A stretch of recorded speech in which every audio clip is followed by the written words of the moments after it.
It is 7:30 a.m. in the goddamn morning. Hello. This is your friend, Justin Searles. You might have forgotten that you subscribed to this podcast because it's been a few weeks, but I never made any promises about how often I'd be doing this. I got all up in the saddle, so to speak. You can't see it, it's under me. You can't hear it because the horse is dead. A week ago, today. And then I thought, I have a cold and I can't think straight. Uh, Probably one of the few innovations we got out of the whole COVID period was the phrase brain fog. Here I am, maybe still sick. I just had to pop a Sudafed because I woke up congested. Here we are on day 8 of this cold that seems like it's a cold. I don't know, but I thought it went away. I thought it was all better. I was like, I can finally record a podcast, and it's been too long. I got shit on my chest, and I got to get it off. But I've also got phlegm in my chest, and I got to get it out. So here we are. So it's early. There's one of these. Disney has this program called RunDisney, where sickos who can't just exercise on their own apparently have to go and do it in groups, and they run in circles around theme parks. And you'd think, oh well, do they get paid for that? Because that seems like labor, since they have to get up at 4 in the goddamn morning and line up in literal cattle carts. And no, they actually pay to do that. They pay a lot, and so well, you do they just show up and then pay? And no, they actually 6 months prior or whatever the fuck, they get online at like 3 in the fucking morning so that they can compete to get in a queue so that they can buy a bib or whatever so they can run in this thing. And they do that for the privilege of being able to inconvenience themselves and surround themselves with random people and then run in circles together. This is a sort of like, I don't understand it. It's not for me. I'm a very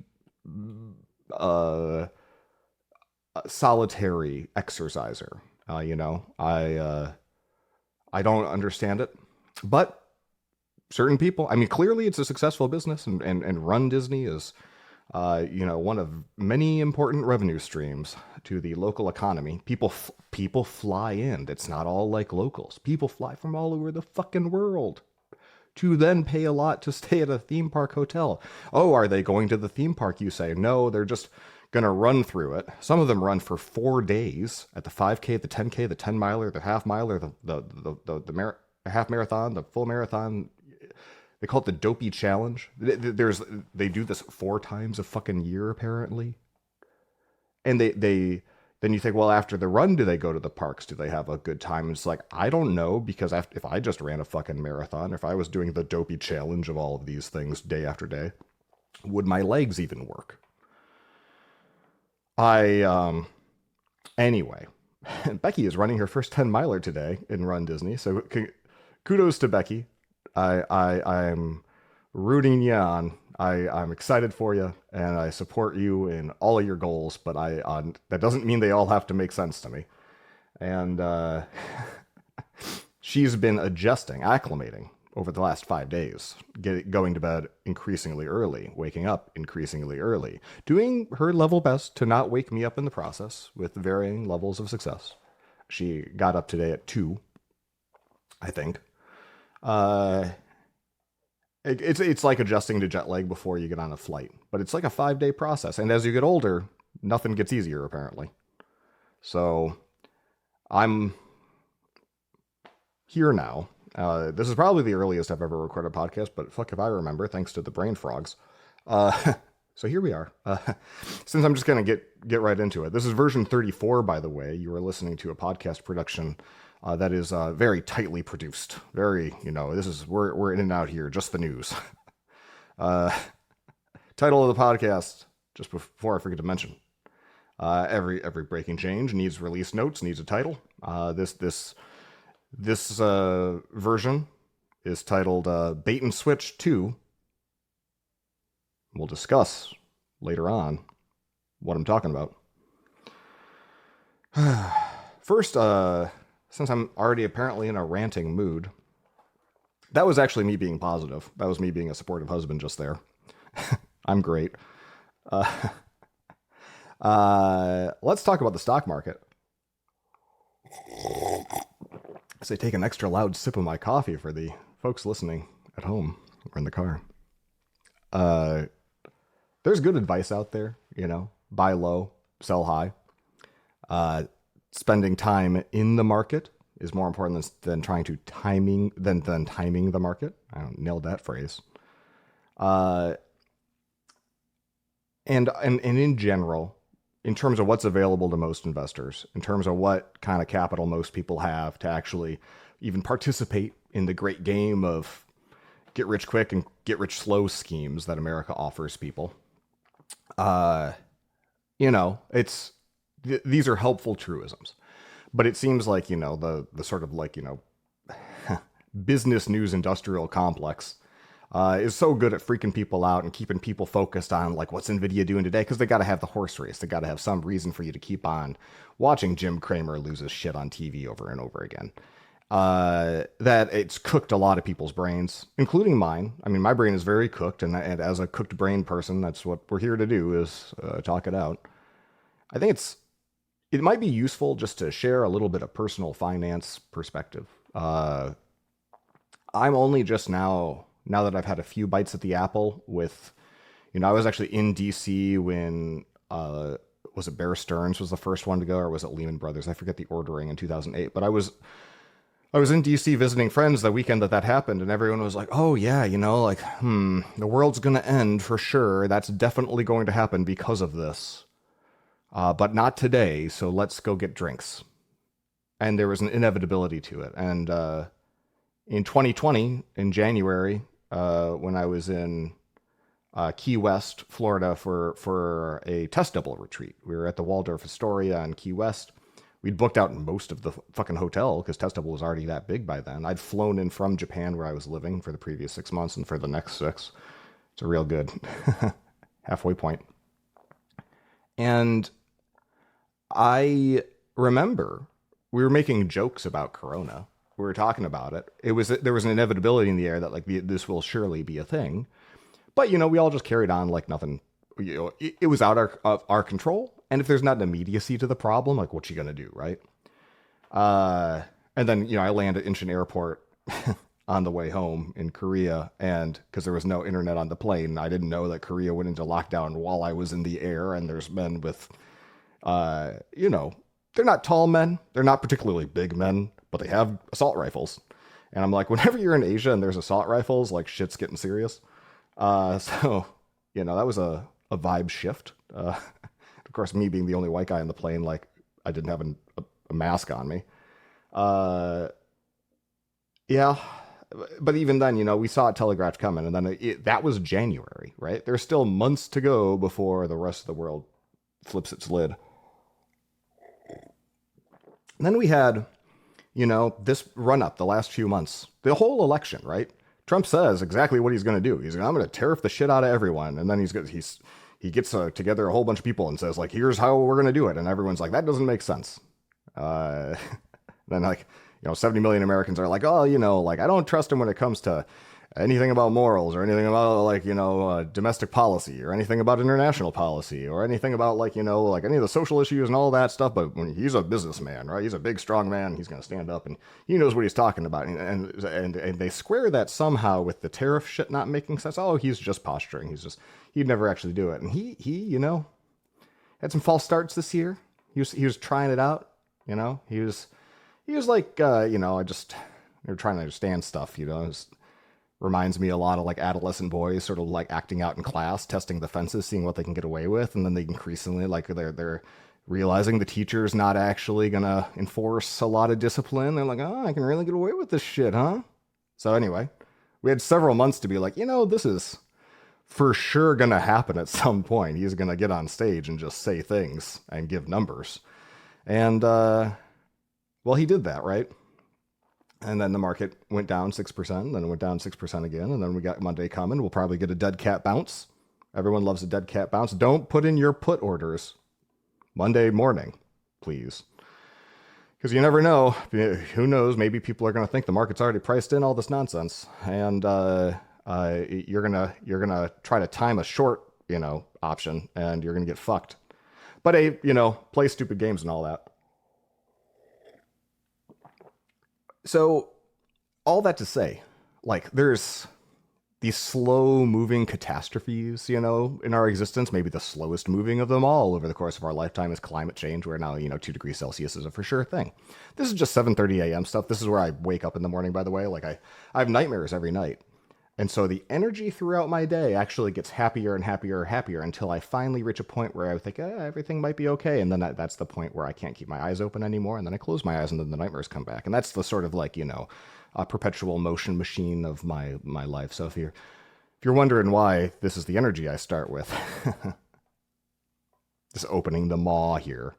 But when it comes to what you can do about it, I'm realizing now, after looking back on a few crises, I'm very grateful for my orientation. I'm not sure where this came from.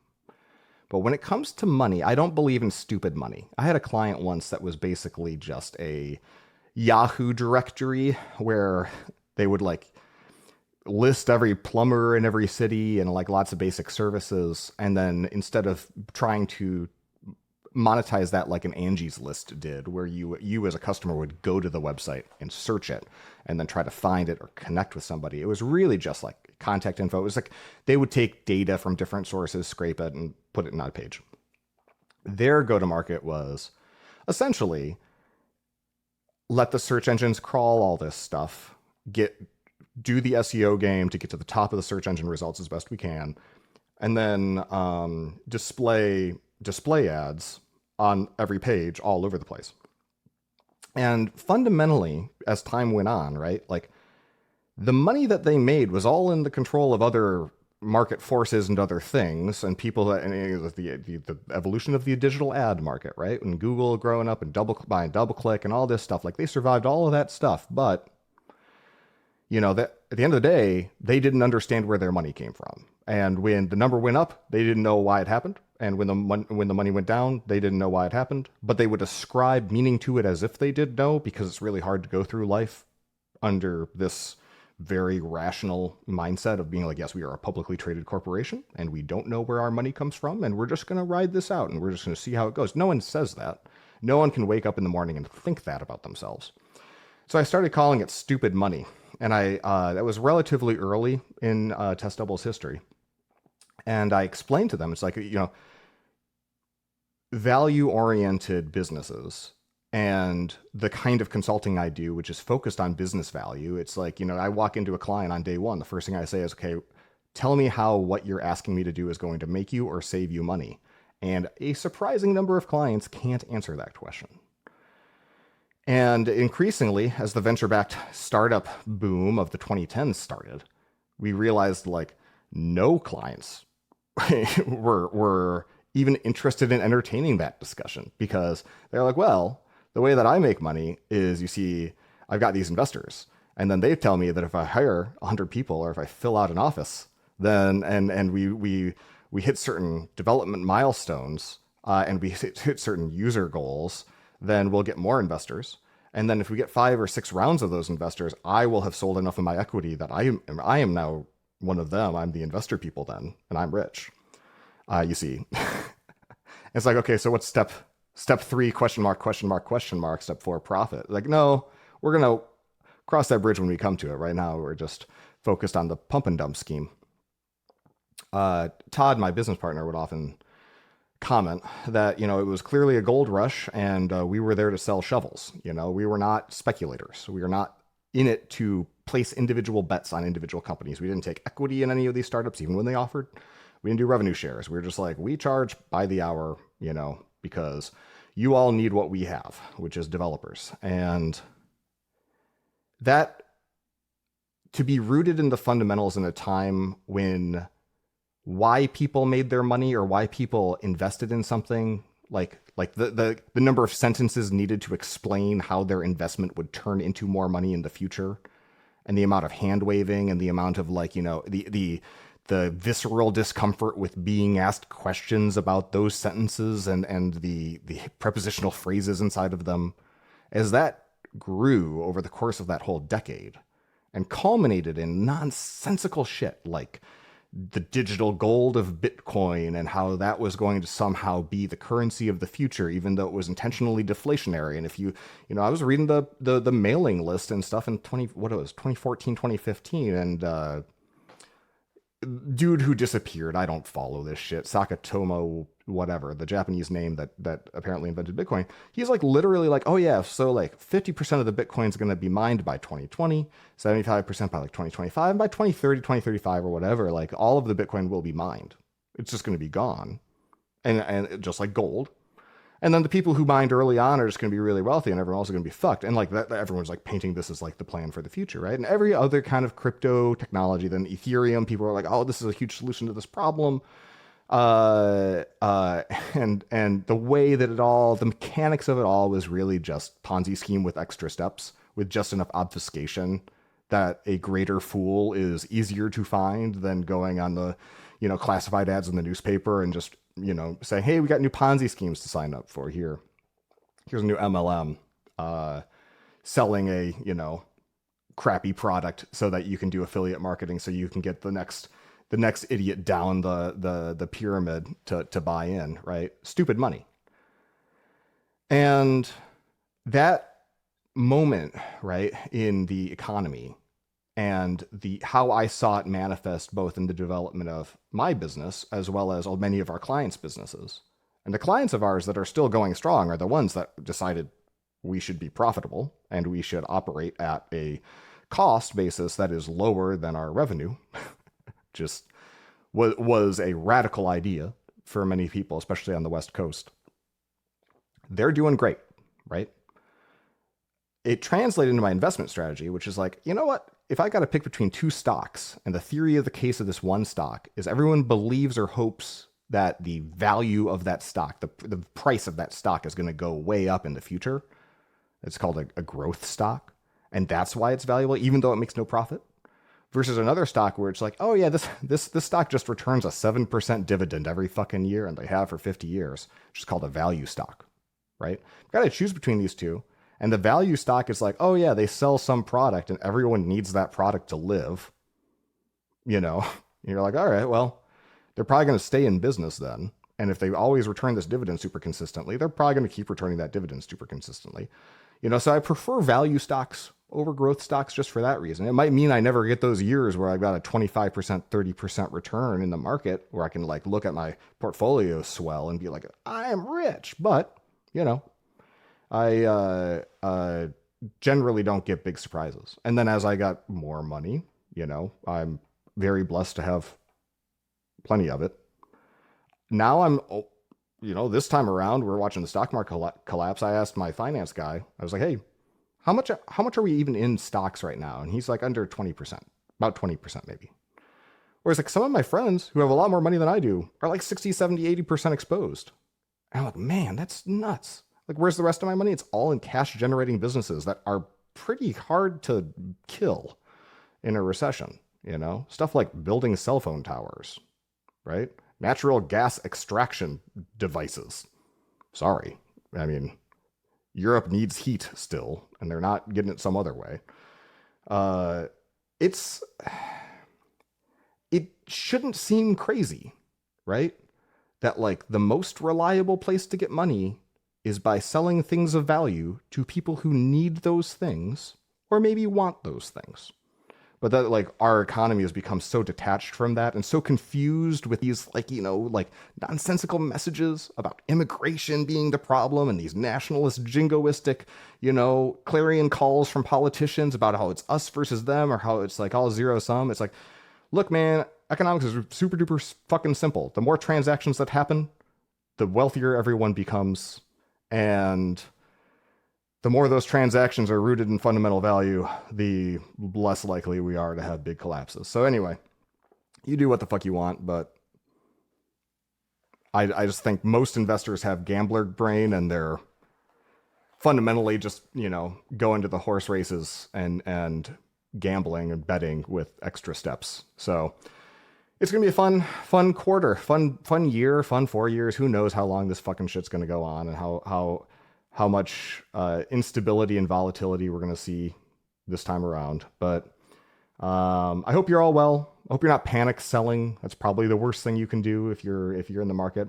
If you're not in the market and you're just like looking at your job and wondering, will I have a job soon? Heart goes out to you. I don't know what to tell you. It's going to be a rocky road here, and a lot of people voted for this, and they were told this is what they're going to get, and they did it anyway. And some people just want to see the world burn, and some people are fucking idiots. So here we go.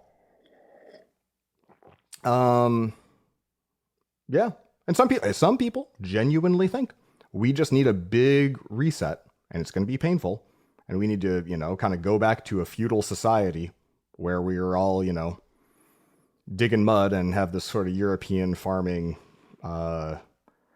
post-apocalyptic cultural and civilization-wide reset where the population rate goes up and all that. So it takes all kinds. So anyway, about this cold. I'm the kind of person who I was always, I never liked getting sick. And so the best way to not get sick, the best placebo effect you can do for yourself is to, how do we say, lie. I lied to myself, right? That's what placebo effect probably is. I don't think it's like the actual act of taking. If you took a pill, a sugar pill, and you didn't know you were taking it, I don't think placebo effect would happen.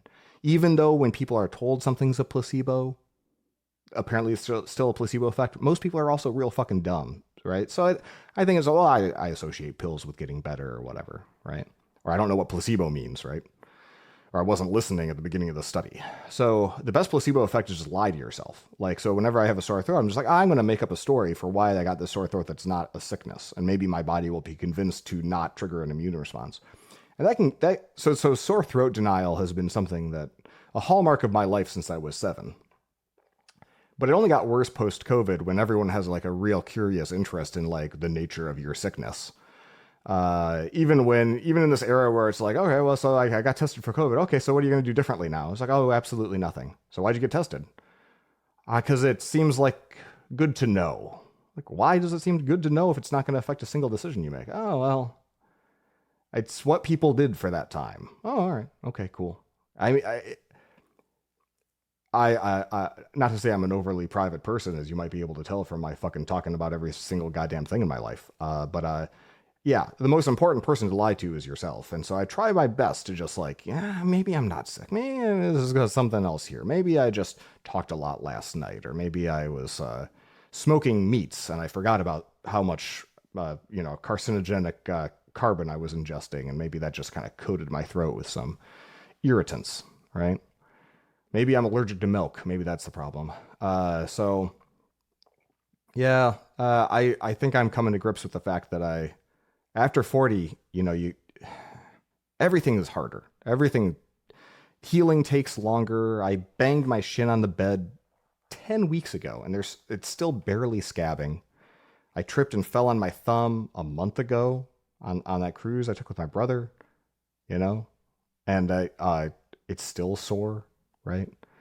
I did hear back about my back. I had back pain, right? I had MRI, X-ray, had multiple consults. Was told your back is fucked forever and you can never golf. And then I had another doctor who's a higher-ranking doctor in the doctor order of, experiences and prestige. Tell me the other doctor was all fucked in the head and that actually my back is totally fine. I just need to do more rotational exercises. So because I ended on good news, just like my sore throat denial, I'm going to be like, you're going to be the last doctor I see about this. I'm going to just like take the W and move on and go about my life and do the things I want to do instead of getting in my own head. So yeah, let's see. Covered a lot of ground here with life updates. Market's crashing. I'm worried, but I'm not panicked. I'm paying more attention to the news than usual, which is not my favorite.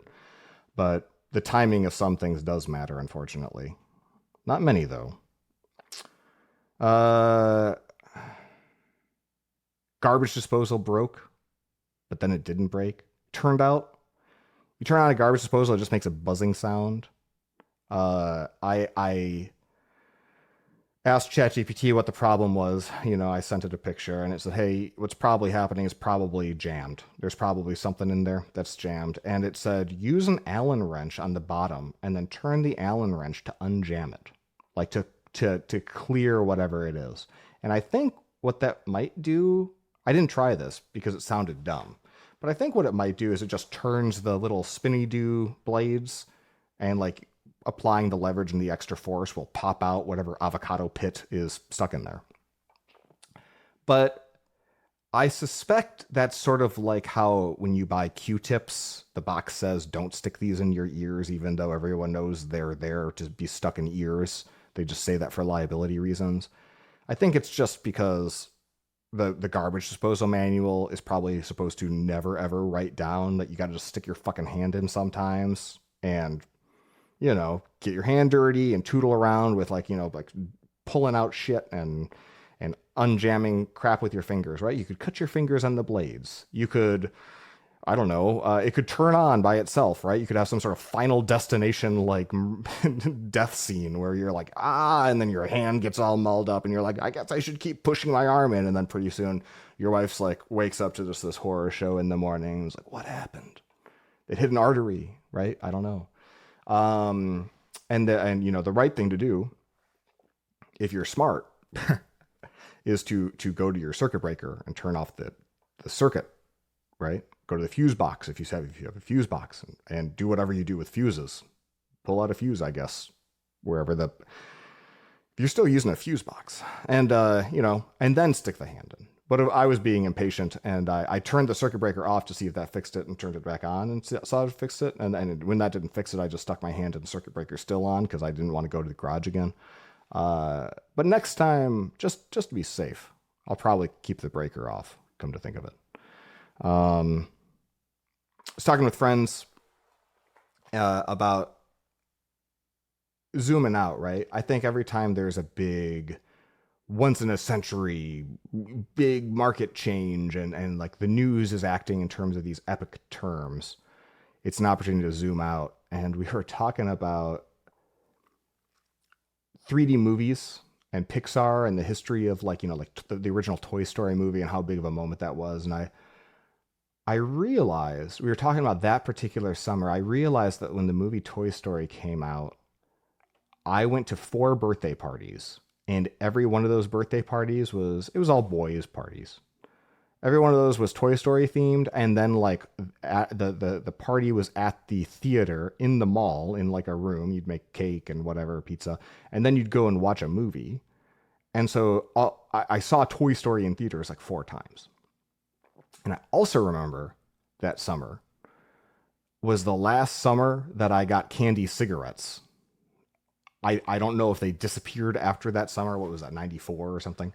But I remember me and the other boys were all smoking, playing with candy cigarettes. And so like that particular moment in time was just funny to me to reflect on how funny it is. It's like the last day for candy cigarettes was also the first day for like 3D animated film.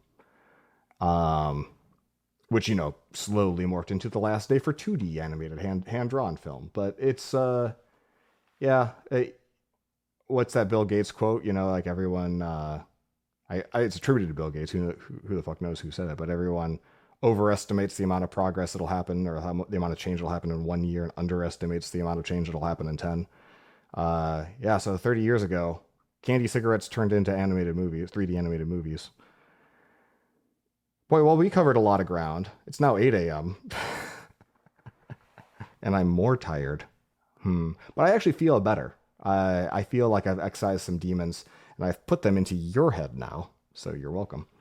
Let's follow up on some other shit going on.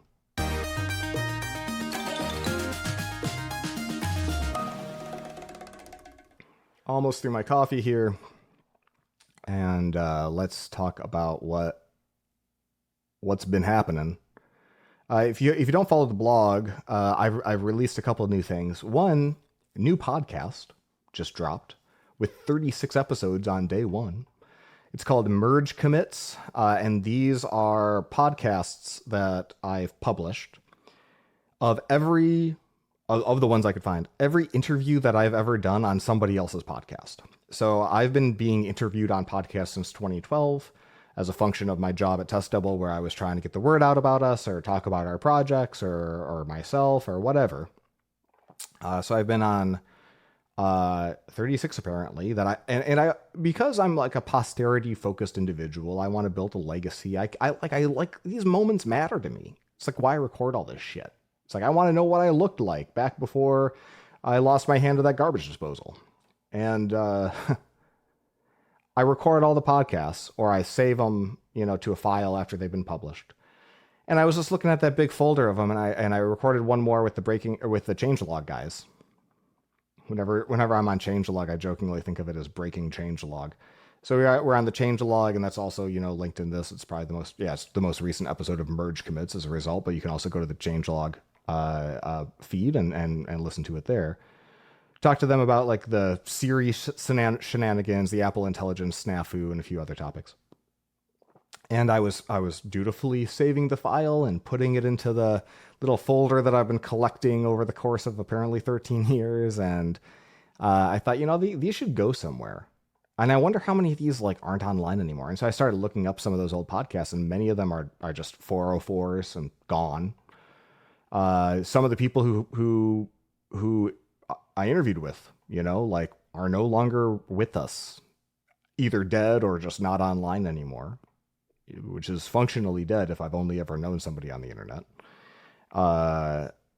And I thought, like I could just publish these. I could, I just put them up, make a new RSS feed, and make them available. And if I put up our interview, and I kept all the ad reads in, I did not edit the audio. This is the original audio. This is here for archival purposes. But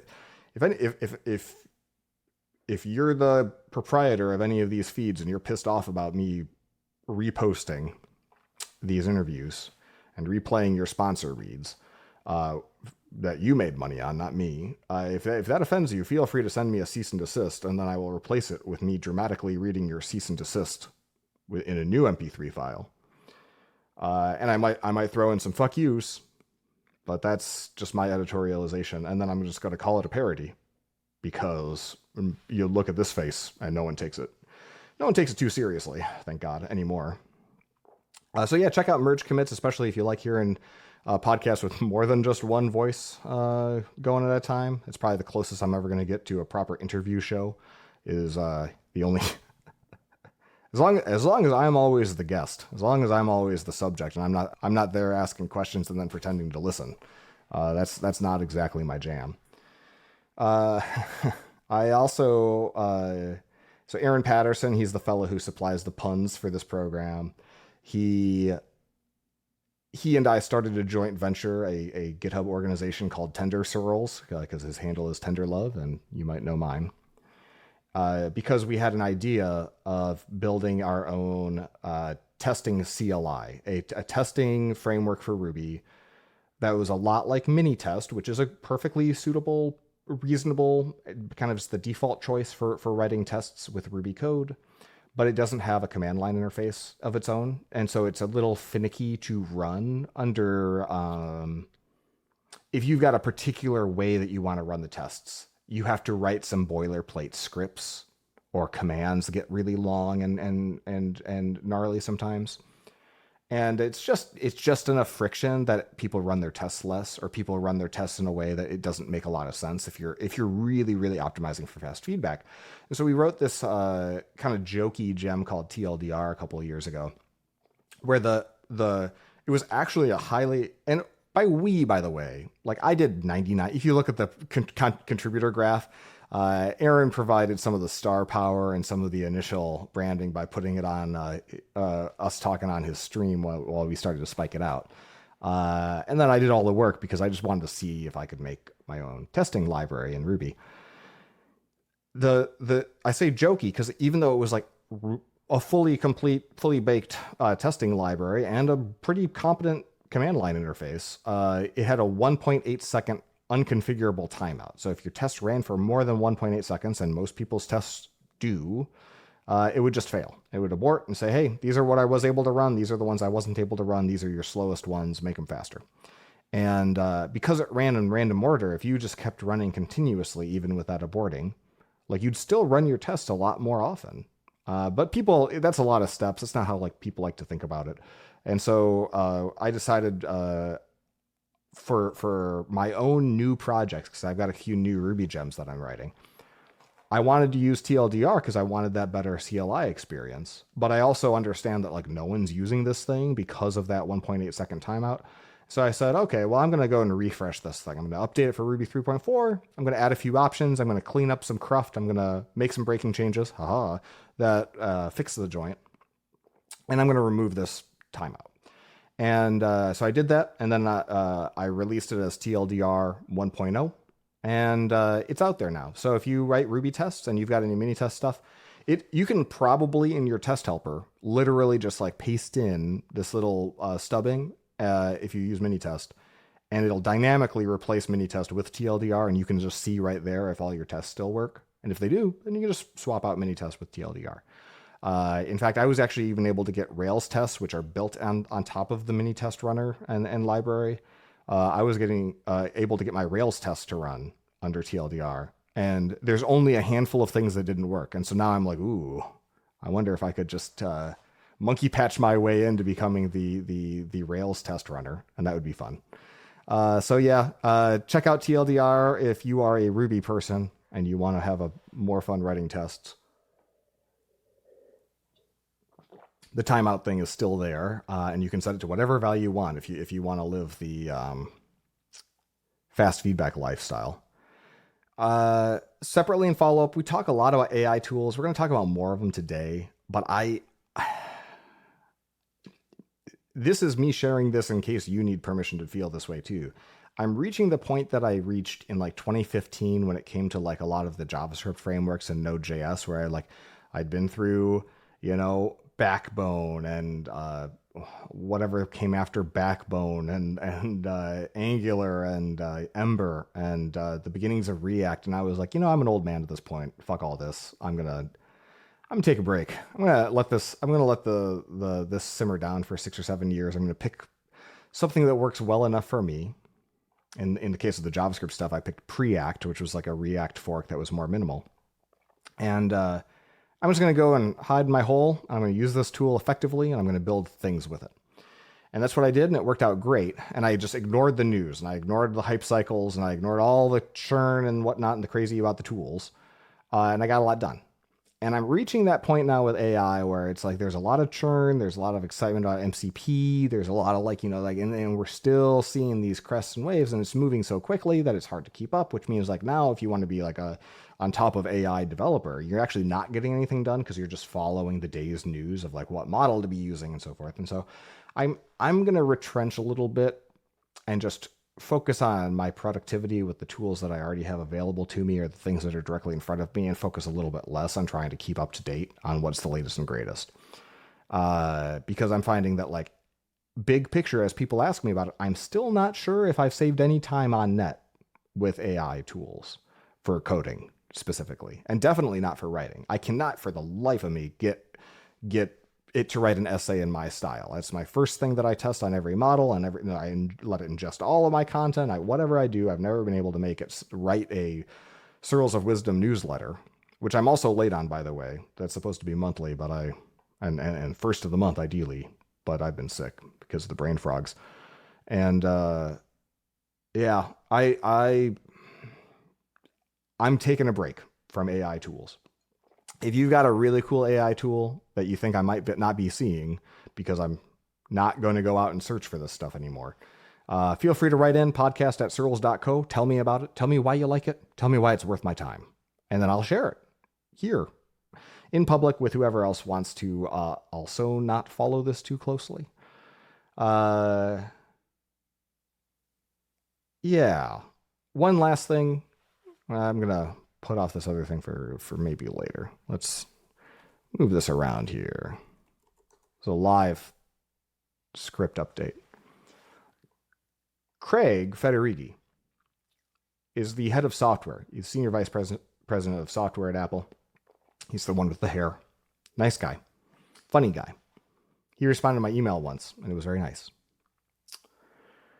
He's clearly very competent, because when he came to Apple into that role and settled in, it was clear something was starting. That something seemed to have been what, in the era of us knowing about who Craig was, because Steve Jobs put him on stage. Within a couple years, it was clear that there was a strategy to converge development between iPhone and iPad, Mac OS, and all of Apple's platforms, was the goal. And whenever they start a brand new product category, it's clear that Apple has a strategy of fork the fucking operating system, go and hide off, and get a hall pass. You work in this like special building of cool new R&D. And the Vision Pro was given that hall pass. And so like Vision OS, that operating system, exists entirely separately. It's all obviously forked apps and then some iPad apps. And if the product has, gets legs, gets runway, they'll let it exist outside of the orbit of the rest of the, clear, like shared code bases for a while, it seems. This is all my speculation and kind of secondhand things I've heard. And then pull it back into the mothership at some point. And of course, then it's like, if you're on the fucking, I don't know, the reminders team, you're going to just have this like throng of people who apparently have been building on the reminders app code base. And you maybe weren't even aware of their existence. And now like it's Monday and it's like, all right, we're going to spend the whole next year just merging this back in. That's probably a bummer. But it makes a certain sense, because if you just tried to have that whole team, the existing team that has to maintain the real working thing, try 5 different skunk works, products that might never see the light of day, and you're going to muddy up the code base with all that shit. That doesn't make any sense either, right? So Craig had a certain like vision, I think, for like keeping all of the stuff that can be shared in one place, common code paths, like sophisticated builds that can build out the different operating systems separately from as many shared code paths as possible, and consolidating institutional knowledge and teams around these individual apps. And that all makes a certain sense. The other thing that like really seems to make sense about Craig and how he runs things is after the iOS 13 debacle, which really came in hot, and it was a huge mess. It was the one where the phones like didn't actually work with like 13.0, like or the iPad even like shipped with 13.1. Like it was so bad that like they had to really, really patch it aggressively just to get it to work. They did a few things at that point. They were like, all right, so we're not going to push out the software update to everyone on day one. We're going to actually like, be a little bit more cautious, let the early adopters suffer. And then we'll start to push out these automatic update suggestions to people once things settle down a little bit. But they also got way more consistent in their cadence of delivery of software. And since iOS 13, not only have the .0 releases always hit on time and hit with the phone because they have to, but like the point releases as well, like the features are metered out if they have to be. Like the features, the scope can slip, but the dates don't. And quality, even though in my opinion, all of their software is way too fucking buggy still. They also have like 1 billion users and it's out in the wild in 1 million jillion permutations. So you got to give them some slack. But the quality floor is much higher than it was even during the Steve Jobs term. And so I have a lot of respect for how Craig Federighi has run that software organization. Now, do they have as many automated tests as I would like? Do they have as much QA as I would have? No. But at the end of the day, as a customer, what matters is like your experience, not how many tests somebody is running. So I was surprised to be reminded that Siri bubbled up, I think, to Eddie Q for a while, and then ultimately Apple Intelligence bubbled straight up to Tim Cook, bypassing Craig Federighi's entire software org. And when I found out that the Workflows app that became Siri Shortcuts, that became Apple Shortcuts, or Shortcuts, the app and everything, that acquisition happened underneath the Siri umbrella, Not because that's the best place for it, although it makes sense for like, the voice activated assistant and the automation, right? And because the orchestration activity that the Siri thing does, it makes sense that like that would live with Siri, I guess. But then you find out in a relatively recent report that that acquisition only happened after the operating systems team was like, yeah, we don't want to acquire workflows for whatever reasons they had, right? And so there was clearly this fiefdom that existed of software stuff happening that was really vital to all the platforms because Siri is in everything. And it was outside of the actual like guy running all of the software. And the thing about Craig, the thing about his software org is like the trains run on time at least, and projects are managed to completion, and things that ship on relatively on time, relatively as expected, even if the beta comes out and you don't like the design, like they might tweak it a little bit, but like it's they're shipping what they plan to ship at least on relatively the schedule that they plan to ship it. And so here with this Apple Intelligence snafu, where it's like, oh yeah, not only are we going to blow this whole year timeline, where Craig was the guy on stage demoing and talking through a lot of this stuff, even though apparently it wasn't his group building it. We're not only going to miss this year, we might never hit it because we've got all these other commitments to these other teams, and we're all operating on this sort of like outside, like separate reporting structure, managed totally separately without a lot of that same structure, incentives, and bureaucracy and policies and procedures in order to hit timelines or coordinate even with these other groups. When I found that out, that's how they were running things, I was like, no fucking wonder Siri is so bad. Like it's bad for good reasons. It's bad because it's hard. It's bad because as you try to like use LLMs and have this level of consistency that and perfectionism that Apple demands, like it might be impossible literally, but it's clearly bad for arbitrary reasons that are very fixable own goals that Apple has committed. And so if you followed the Apple Intelligence stuff, the Siri drama, like listen to my interview with the changelog about this. Good commentary is all over the place about this. But when you think really hard for more than 2 minutes that the biggest change organizationally now is that Siri is going and Apple Intelligence is going to bubble up to Mike Rockwell, the guy who successfully delivered the Vision Pro product, the hardware and the software. It's going to bubble up to Mike Rockwell now, and he reports to Craig. Like the inculcation of Siri and the broken fucking culture that keeps having it run in circles and fail to develop, like that's now going to be part of the software system inside of the Apple mothership. And like one hopes that's a good sign. I think it's a good sign. Problem is, maybe it's 3 years until it gets unfucked, right? Maybe it's 2 years, maybe it's 4 years. And by then, are we even going to be talking about AI? Or are we going to be talking about where to find potable water? I don't know. We're just here to have fun, right? So anyway, that's I wanted to follow up on that particular note because I think the significance of that particular organizational shift of power from the Tim Eddie Q services people to the make the trains run on time, regimented mind that clearly Craig has brought the software organization as best he can, right? Like for being like, they don't have a lot of levels. They don't have as much structure as most companies with whatever it is, 20,000 employees in sort of the building stuff part of Apple for that size. But certainly it's going to be better off, one would hope. So that got missed in a lot of the analysis. And I just wanted to mention that's and thus concludes follow-up. Well, there you go. So let's read a pun before I'm staring down the barrel of the news section. And I'm getting a little bit nervous because it's almost 8:30 now. And well, I guess we got all day. There you go. I don't know what time it is where you are, but I'm starting to wake up, but I could probably use more coffee. All right, let's hit it up. Aaron Patterson, previously mentioned as the guy building TLDR with me, and by building I mean providing moral support on iMessage for the most part.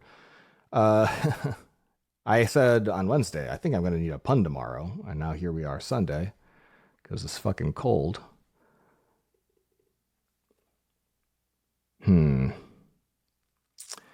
This is a programmer pun. Before I read it, just if you're not a programmer, this pun will make no sense. So here we go. My biggest issue with callbacks is that I wish they would text first. My biggest issue with callbacks is that I wish they would text first.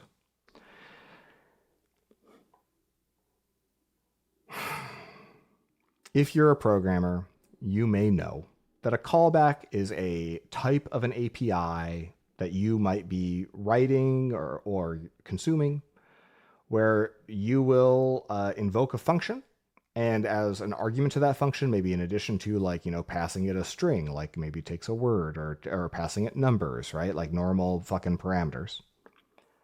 You might also have to pass another function, something that the function you call will at an appropriate time, maybe when a result is ready, maybe when a network request has occurred, that function will call with whatever the result is, or with some other thing, or just call it at the right time, like after a particular meaningful life cycle event has occurred. Like after something gets created, call this thing. It's like, okay, well, something got created, so here you go. I'm calling your hook function. Those are those functions that you pass other functions that function then calls. If you followed that, it's called a callback. Not to be confused with me referencing brain frogs, and that's a callback to an earlier part of this podcast. If you understand what a callback is, now we can say, okay, so let's read it one more time. My biggest issue with callbacks is that I wish they would text first. So, all right. Callback style programming, not always super popular because it can create a rat's nest of many layers of nesting where you're invoking a function, and in order to do that, you have to like also define anonymously a nested function underneath that. And you could have like this many layers of indentation and stuff, and you can kind of lose the plot in terms of like what's the function that you're ultimately writing. So a lot of people don't like callback hell, as it was generously termed in the early days of Node.js, before they had keywords like async and await to kind of at least fix the indentation problem. A lot of programmers don't like that style of programming. They think it's overplayed. Aaron is one of those people. He likes just classes and methods. And then you make classes, you instantiate the class, and then you call methods on it. And that actually works fine. And as a person, Aaron works on the Ruby programming language, it's way easier to optimize that as a language designer and language maintainer than having just a whole bunch of methods that just only exist for a minute, and they're constantly getting redefined, and they use closure scope, and like every time you call them, it's a totally fucking different soup. So he doesn't love callbacks. A lot of people don't like callbacks. So he says, my biggest issue with callbacks is I wish they would text first. Clearly a reference to in the year 2025 when people call you on the telephone. People also don't like that. They wish they would text first. As always, the best puns, the best jokes are the ones that you have to spend way longer explaining. I don't like this one for that reason, because now now I feel more tired and less awake. It's worn down, man. We're in season 2 of the podcast because it's the second year that we've been doing this. We've had 6 puns so far this year, and this will be the 7th. Where's this going to rank? I rank the puns, by the way. If you're new here, that's what we do. We're here to figure out where is this one going to fall among those 6. Well, let's start in the middle.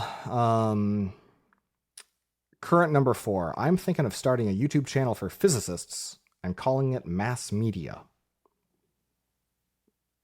That's at least tractable for most people. Remember, like the way that we tend to rank puns in this town is what is the global cumulative time wasted, or how much soul has been sucked in aggregate for all the people who have heard it, both in the hearing of it, like if it's a really long-winded pun just to make a stupid punchline, that's some soul suck, but it's all front-loaded, versus the long-term annuity soul sucking, right? That pays a dividend. It's a value pun. where it just sticks in your fucking head, and every time you hear that in the future, you think about that. I don't. I wish this callback would text first. Okay, I'll give it that. As a programmer, I might think that now, right? I might think about it every now and then. And there's probably another layer he's probably thinking too in terms of like, a lot of times a callback could literally be a textual parameter or a textual just response instead of a thing you call. It's also short and punchy, and we value that here. But you look at the 5th ranked one in the series, says, I heard most cars are designed by a steering committee. And now that's like really, it's simple. It's very direct. It's very like a Laffy Taffy joke or something on a popsicle stick.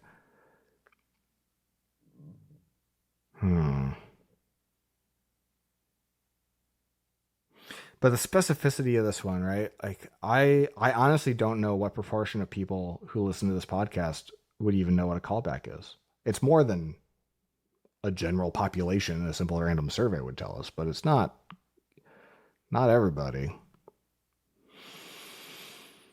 I struggle with this. I'm going to lean on just like how this is making me feel. And it's making me not feel the kind of miserable you feel after a good pun. It's making me feel the kind of miserable you feel. Oh God, I lost my mouse. It's making me feel the kind of miserable that I feel just when I'm like, this is a lot, man. This is overwrought. I'm going to stick it. Oh, shit. I always feel bad saying I'm going to make something the worst one. Feel bad ranking anything last.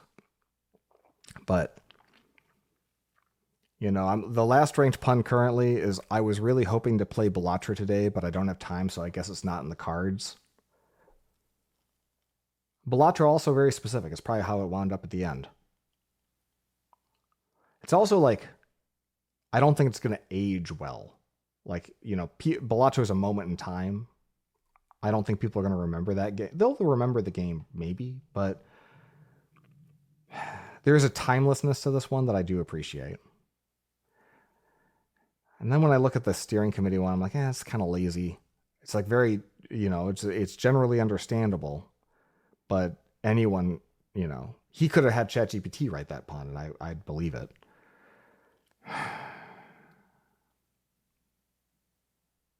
Now this thing's working its way up the fucking list, isn't it? Because I don't know that I love the mass media joke on YouTube either. And now we're up. Now it would be all the way up in number 4 out of 7. How about that? Because the current number 3 is every time I go to the gym, I'm like, how's that working out? And I like that. It's sassy. How's that working out? Fuck me, man. All right. New number 4 pun of season 2. My biggest issue with callbacks is I wish they would text first. Aaron, thank you for your contribution. Good palate cleanser before we dive into the news here. So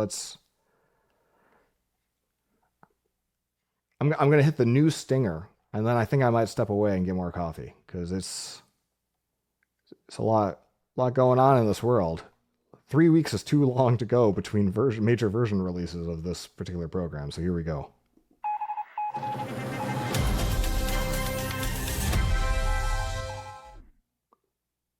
All right, so what's going on in the world?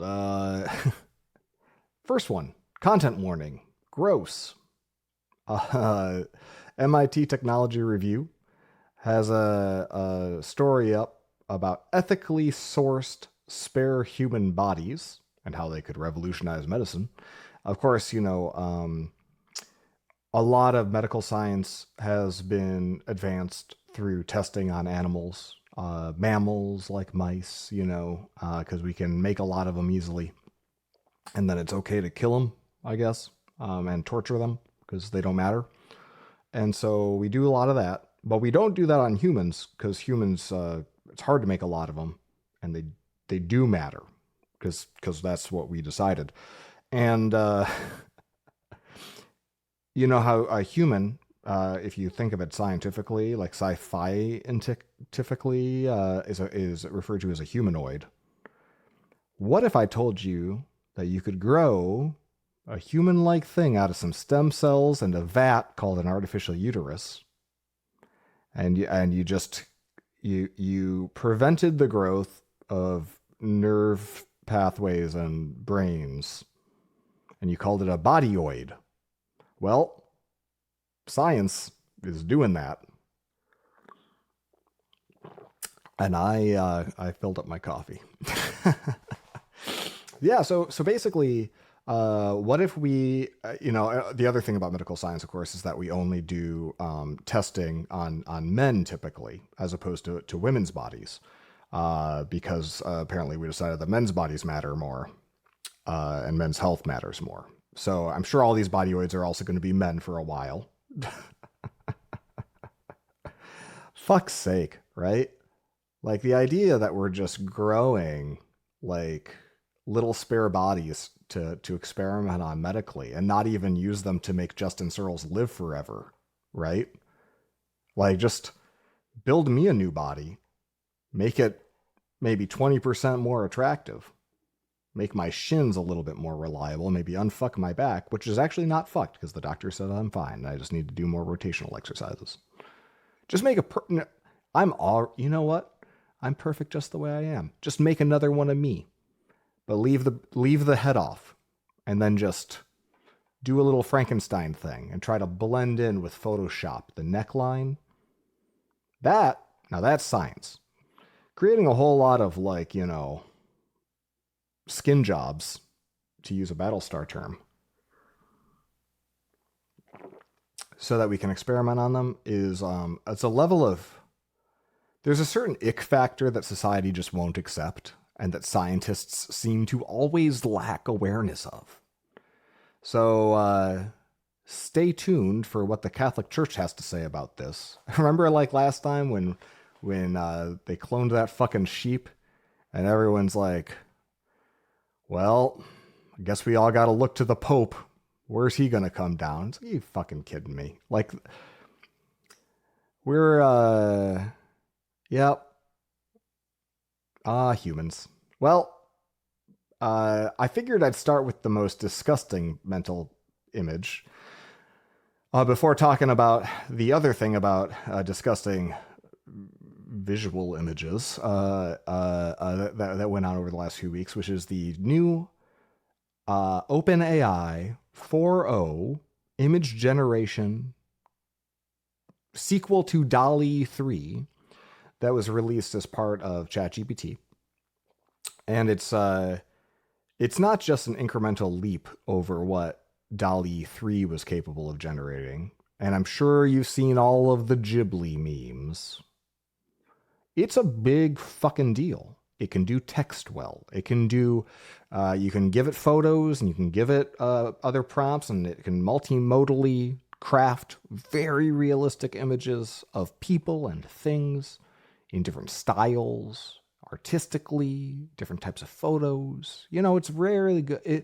It's so good, and it's a little slow, but it was so good. And the night that it came out was the best time to use any AI tool is the day it comes out, if it's server-side hosted, because that's the time when they will give it the most hardware access. And so I was running crazy long tons, and I was on my iPad for 3 hours just making ridiculous images.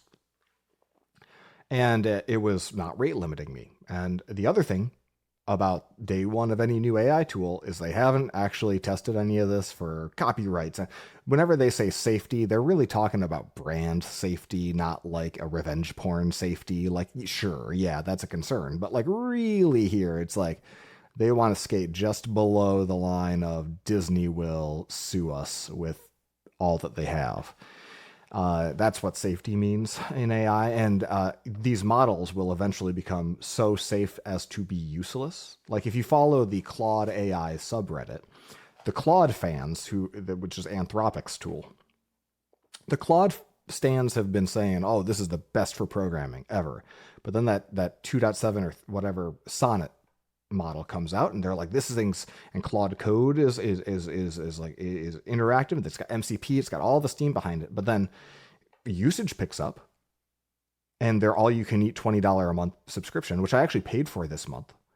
And the day I paid for it, the subreddit turned on the Anthropic organization. They're like, Claude sucks now. I get rate limited after one message, and it can't code for shit. It doesn't, I give it a 200 line file with 4 functions, and it can't find the first function, right? It's got so it's been nerfed. It's been so hobbled. And AI is enough of a fucking moving target, but like already, right? Like the timeline of this 4.0 image generation thing is kind of emblematic of the period of Earth we live in. And their blog post is great. There's good follow-ups about the like. So when I say Ghibli style, like Studio Ghibli, the Japanese anime studio that kind of made anime famous worldwide for mainstream audiences, in part because Disney published a lot of the movies in the West, whether it was Princess Mononoke, Spirited Away won a bunch of awards, My Neighbor Totoro, fan favorite, Ponyo, a little bit less so, Howl's Moving Castle, all of them kind of, they start real strong and then they get increasingly weird and unsettling. I wasn't surprised. In fact, I did some of this myself. The very first prompts I did was I did pictures of people I knew, and I said, now make this like Shinkai Makoto, which is a different anime guy, who did several of my favorite movies like Your Name and Weathering with You and Suzume. And his art style is absurdly realistic, like usage of the Adobe Creative Suite, illustrators and whatnot. A very, very specific art style. And of course, ChatGPT 4.0 image generation just nailed it. Well, everyone else, all the normcore people out there, started doing Studio Ghibli style, which is fine. Nothing wrong with that. And you're recreating memes in that style and photos. And so like you can kind of track the arc of this entire story based on the Studio Ghibli stuff, because the first reaction was Sam Altman. He of Sam Altman is fucked because there's no fundamental value to his business and no moat around the product that he's building. His first reaction was to make his own little X.com avatar a Studio Ghibli-ification of himself, and asked people, hey, let's see what you got. Let's go nuts. And so people do it a lot. And then Earth wakes up the next morning and OpenAI is legal, or their investors are like, do you realize that we might have a problem here? People are just out and out creating like images that look exactly like copyrighted work. I don't think the pretense that this is somehow just a stylistic thing is going to necessarily hold up in every court in the world when it comes to copyright.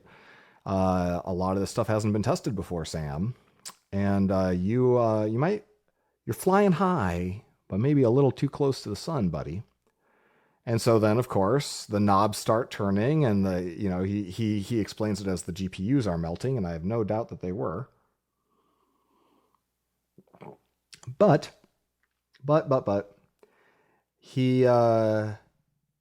they clearly started increasing the safety, stop words, the stuff that you do to preemptive, like in the reasoning model. It's like, hey, if it sounds like you think that they might be trying to work around this, this copyright or content or the specific persons, right? Like I tried to do the Spider-Man meme. Even on the first night, I tried to do the Spider-Man meme, and I did it with just a random picture, and I said, this is myself, right?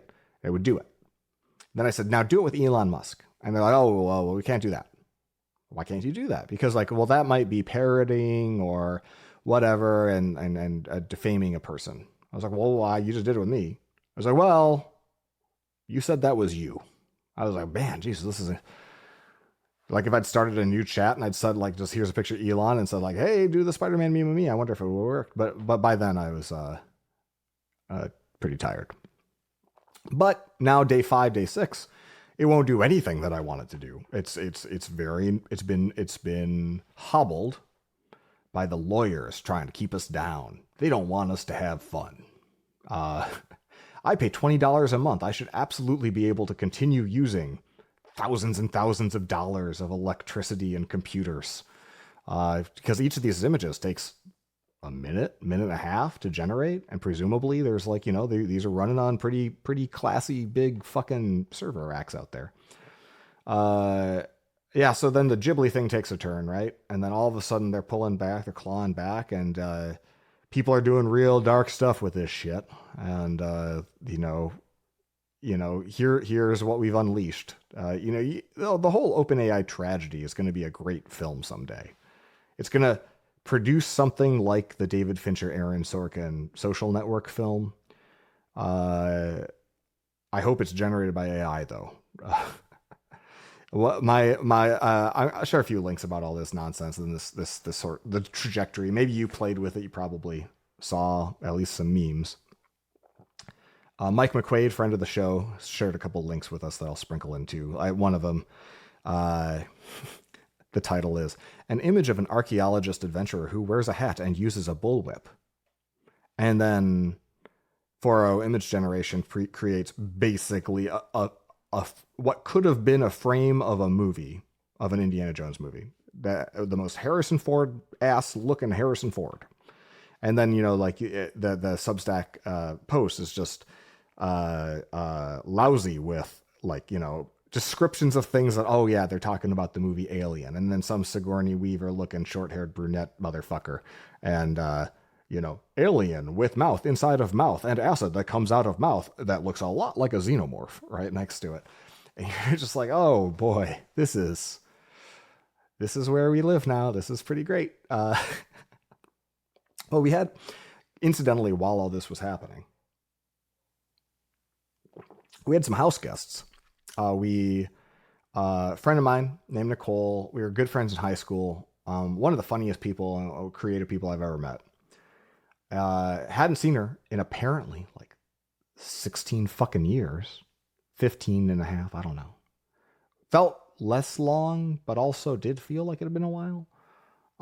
They were coming into Orlando because they were like intent on buying a car on like March 30th because it was tariff time, right? And they wanted to get it in before the tariffs. And so they flew to Orlando on a 1-day notice to buy a car, 2 days notice to buy a car, buy the car, get done buying the car at like 10 p.m. And then we hosted them the next night. So we had them most of the day, Saturday and Saturday night and Sunday. And Nicole and her husband, Nathan, they have I'll link to their website. They have a studio together called Truant, as in, before COVID, when kids didn't go to school for a long time, we would say that child is truant, and now we just say they are I think Gen Alpha is the term now, because like no one seems to fucking go to class anymore. They are creatives. Nathan does a lot of the visual work and the images, and they do a lot of branding work. They do advertising, and Nicole does tremendous copy and sort of creative strategy. So they're a great combo team, and I hesitated to ask how they felt about all of the AIs. And Nathan had a really good answer that I think he used a word a couple times that stuck with me when I think about like how should creative people be thinking about AI. And he said that the art that matters, that stands the test of time, whether as a work for hire because it's fit to solve a problem, like a business problem, like branding does, like logos do, and color schemes and so forth, or art that's art, like to make a point. It lives and dies by intention. There is an intention to it. There is sort of a thought, a kernel of a thought, and then it's carried through, not just through 30 seconds of generation, not just through a several minute long reasoning chain. That intention is the through line. And to be a master, now I'm putting a lot of words in Nathan's mouth here, but when he used the word intention, this explosion of neurons just happened inside of my thing, I think is a brain that's actually a simulation in a computer run by aliens inside of Dyson Sphere in the future. To maintain that intention while you're creating something, to think that initial thought, like if I had this image or this turn of phrase or this color scheme or whatever it is, that if I could use those as my implement to lead minds down a path to ultimately arrive where I want them to arrive in some future state, in some sort of results state. That takes so much skill and so much planning and so much care and craft that you can absolutely, if you look at like an A/B test for a specific image, like let's say that you need an image that does convinces children to brush their teeth, right? And you could describe the scene and have AI generate the scene, and with this new 4.0 image generation tool, they might even all have 5 fingers on the toothbrush, or maybe the toothbrush would have fingers coming out of it. You know, they'd have the scene could be composed even now with all the pieces and parts. But if you compare that against one that was like very carefully coiffed and designed in order to solve the particular problem of convincing children to brush their teeth, or that this particular toothpaste, right, is going to convince a mom that like it would convince her children to brush their teeth, so she buys it at the store, for example. If you were to compare those A/B, just imagine the project in your head. Like, one is I make an AI do it, and one is I hire a branding expert or a marketing expert who does all the market research and thinks about, like, you know, like not only the demographics and the targeting, but also like the consumer psychology. Like you're gonna probably even probably line up just like average college educated people, say like which one was intentional and which one was AI. Even if the AI was photorealistic, no defects, no flaws, no hands over, like morphing and like folding into themselves, right? You'd be able to tell, I believe, the one that was made with care and attention and craft to solve a problem from the one that was just generated by a computer in order to complete the assignment as described. And if you were able to provide a description detailed enough with as much context as was needed, the 10,000 hours to be an expert in the thing, then sure, maybe it would be able to do the same thing that Nathan could do. But by that point, you've already done so much fucking work just to feed it to get this one image that like, you may as well have just hired the expert. Now we may get to the point, right, where like these things are just, they're basically automatons that have 100 years of experience doing the thing, and they're super brilliant. But like that, when we think about the walls we're hitting with like LLMs by just throwing more hardware at the problem, it doesn't seem likely that we're going to see that. Now you compare that thought exercise to the thought exercise of you search for kid brushing teeth into Google image search, right? And add a mirror, right? And you see a bunch of images of that. Now, both of those images that I just described earlier, one AI generated and one carefully coiffed by Nathan, are just in that Google image smear.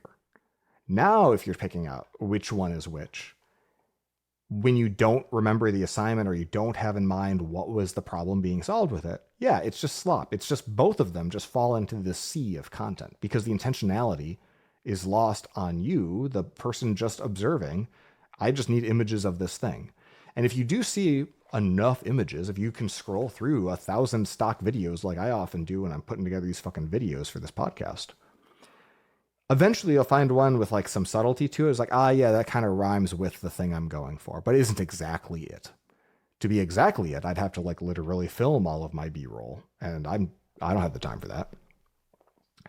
So when I think about how fucked is creative really, the truth is that you got to segregate the demand for the content. Like, to a certain extent, everyone wishes that they could draw really well, right? But it takes a lot of time to learn how to draw at a high level of craft. So the fact that I can just type shit in now and have a social image that is of a thing, is great, because I wish that I was good with Photoshop and I wish that I was good with my hands, but I got shaky hands and I can't draw for shit. I can barely fold like a piece of paper in half. So these creative tools for me are wonderful because sometimes you just need some slop. I need an image of a thing next to a thing to make a point. But so for that right? I'm not going to hire somebody for that anymore. Maybe if I was a gazillionaire, it was something I could have hired for 10 years ago. I'm sure on Fiverr, there's a bunch of people who get hired to basically create stuff like that, where it's just like a person lacks the capability and they're willing to pay a few bucks for something, right? Mechanical Turk did a lot of that. That stuff's going to absolutely get wiped out by tools that can produce kind of just generic shit that's good enough for jobs where the quality doesn't really matter. But for the jobs where the quality really does matter, the upmarket, the luxurious, the truant studio people who are like, they've got experience working for PlayStation, Google, great brands. For what they do, business is good, right? Like that need, if anything, is crystallized because the people now who are just waiting in the slot, when there's millions and millions and millions more examples, when the marginal price of content, images and text and video increasingly, goes down to zero asymptotically, when content is everywhere, that means standing out as a brand trying to sell a thing is even harder still, which means you need to, that intentionality actually finally has real value. So that's a little silver lining of hope that you might be able to appreciate, whether you're a creative type or even a programmer. Like, there's a lot of businesses right now saying, like, the Microsoft CTO bragging like 95% of the code or whatever is going to be developed by AI in 5 years. And it's like, well, yeah, if you value, if your business actually just depends on pumping out lines of code, and where code itself is seen as an asset, and maybe your business is somehow formulated where just more code equals more money for you, then yeah, like if you can just deal with slop that is not really fit for purpose, not built with a ton of intentionality and care, doesn't need to be maintained by people who fully and thoroughly and intimately understand it, then yeah, this AI generated shit is great for you. But if you're like 99% of businesses who have custom software, who need that custom software to fit their particular needs like a glove, which is what I spent my career building, like, your skills are going to be ever more in demand.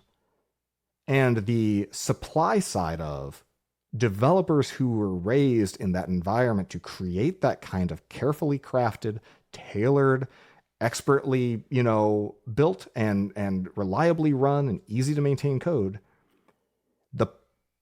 we're only going to get older, because the pipeline now is people who have all these tools to kind of like,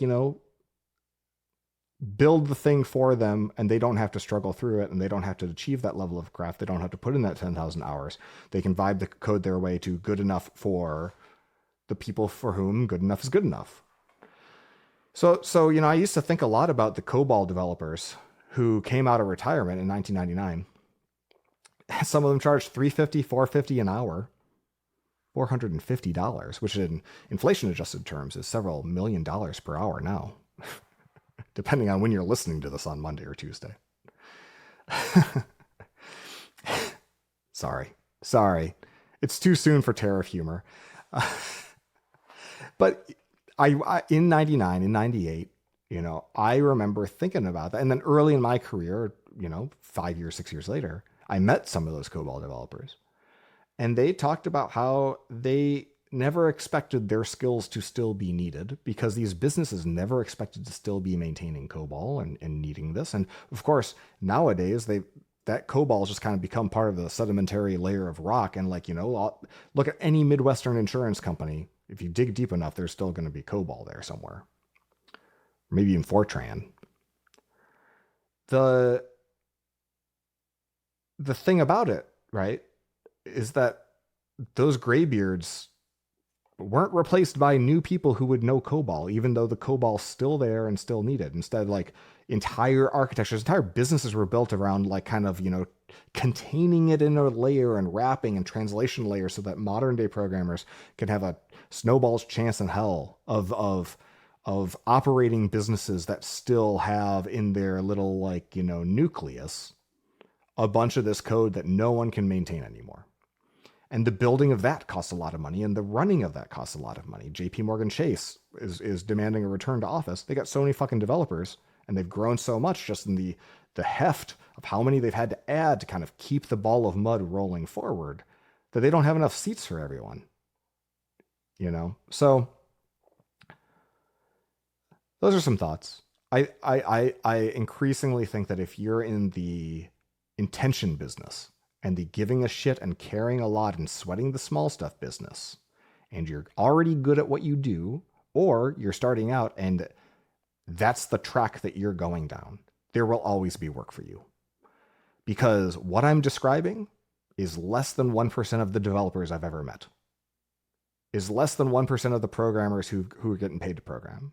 It's less than 1% of the people who went to a coding boot camp because all of a sudden coding went from a middle class job to the last middle class job. It is a rare set of traits. You don't get there from being a 9-to-5 programmer. You just don't.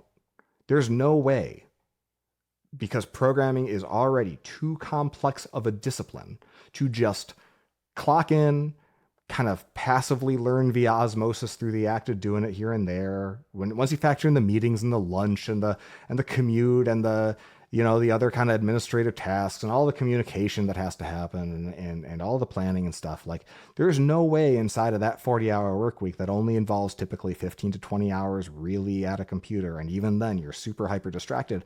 And the next generation, each subsequent generation in the post smartphone era is so, brain addled with Slack messages and email and other stuff and distraction everywhere. And our attention spans are so short that it is incredibly rare to be a person who actually does programming, who fights tooth and nail to maintain deep focus throughout the day, to mute distraction, to silence notifications, to train themselves to not be addicted to all the different information feeds and fall into the communication rabbit holes. It is so hard to do that like even if you do those things, you still need to make this your hobby. You still need to care so much about it that you're solving problems with programming in your spare time. You're really, really at it. I'm speaking of programming. I'm sure the same is for drawing. I'm sure the same is for creative writing. It's got to be a passion. And that's not an inclusive thing to say because, like, hey, some people just need a good job. And for a while there, programming was a great meal ticket. And people would tell me that by making programming my hobby or using the P word as in passion, I was perpetuating something. I was basically propping up a system that made it impossible for people to enter this profession who didn't have that time. Maybe they're a single mom. Maybe they don't have the privilege of computers at home to work on and time or good internet access or whatever it is. And that is all separately true. But the world doesn't give a fuck about any of that. Like, what the world cares about is, are you valuable to me? And right now, if you just write some code sometimes and it's of middling quality and it doesn't really match or doesn't really have in mind what is the business value that somebody is trying to achieve with this, and it doesn't deliver on that promise, it doesn't do it, efficiently and quickly, and like it doesn't outcompete what other people are able to produce with AI or themselves or whatever. Yeah, like now the world don't care about you no more. Even if the gates were opened wide for you in an effort to make the industry more inclusive, no one remembers that now. And increasingly, folks who got in the door last through that gateway. I'm not talking about DEI here specifically. I'm talking about literally anybody who got into coding because it was a good job instead of getting into coding being like, I was really trying hard not to become a professional programmer because I knew that it was leaning into a sickness that I had. Perfectionism, like this feeling less than, feeling stupid all the fucking time. I still feel stupid every time I sit down and try to program a computer. Because every time a programmer does something, they're inventing something that's never been done before. And so it's scary. We're doing that because otherwise a program that we needed would already exist. It doesn't exist yet just quite.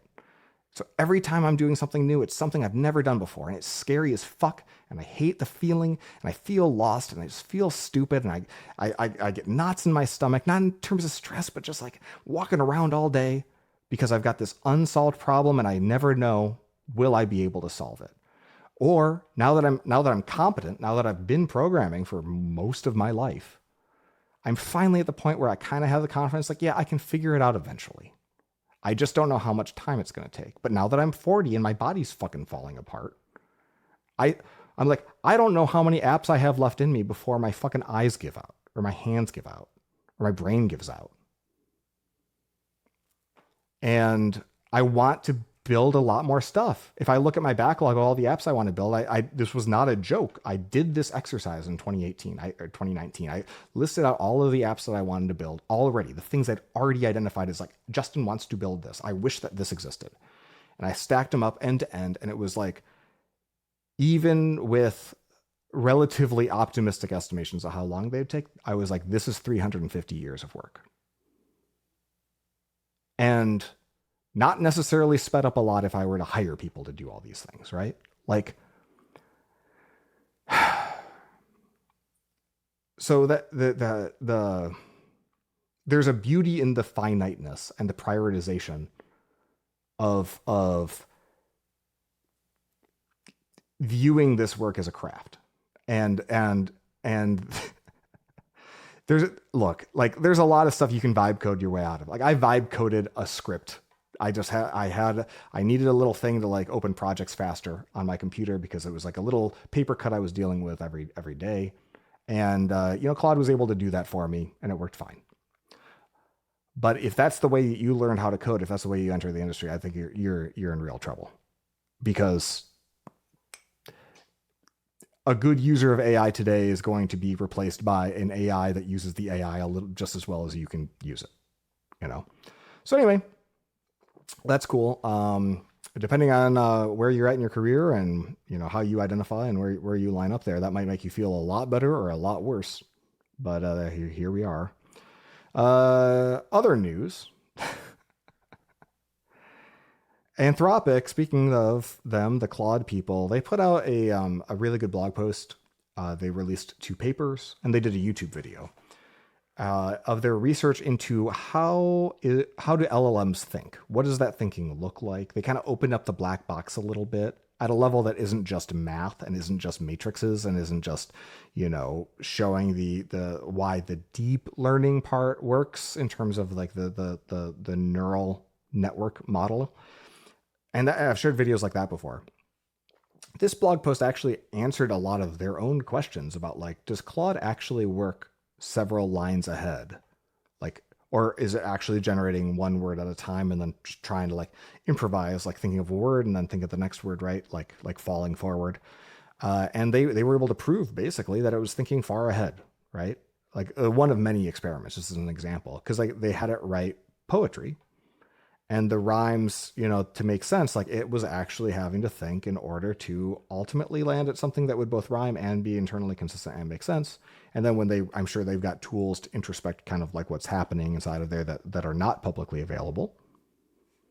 They were able to prove a lot of this, or that it it thinks through concepts in a conceptual space and that concepts between different languages do indeed cluster together, right?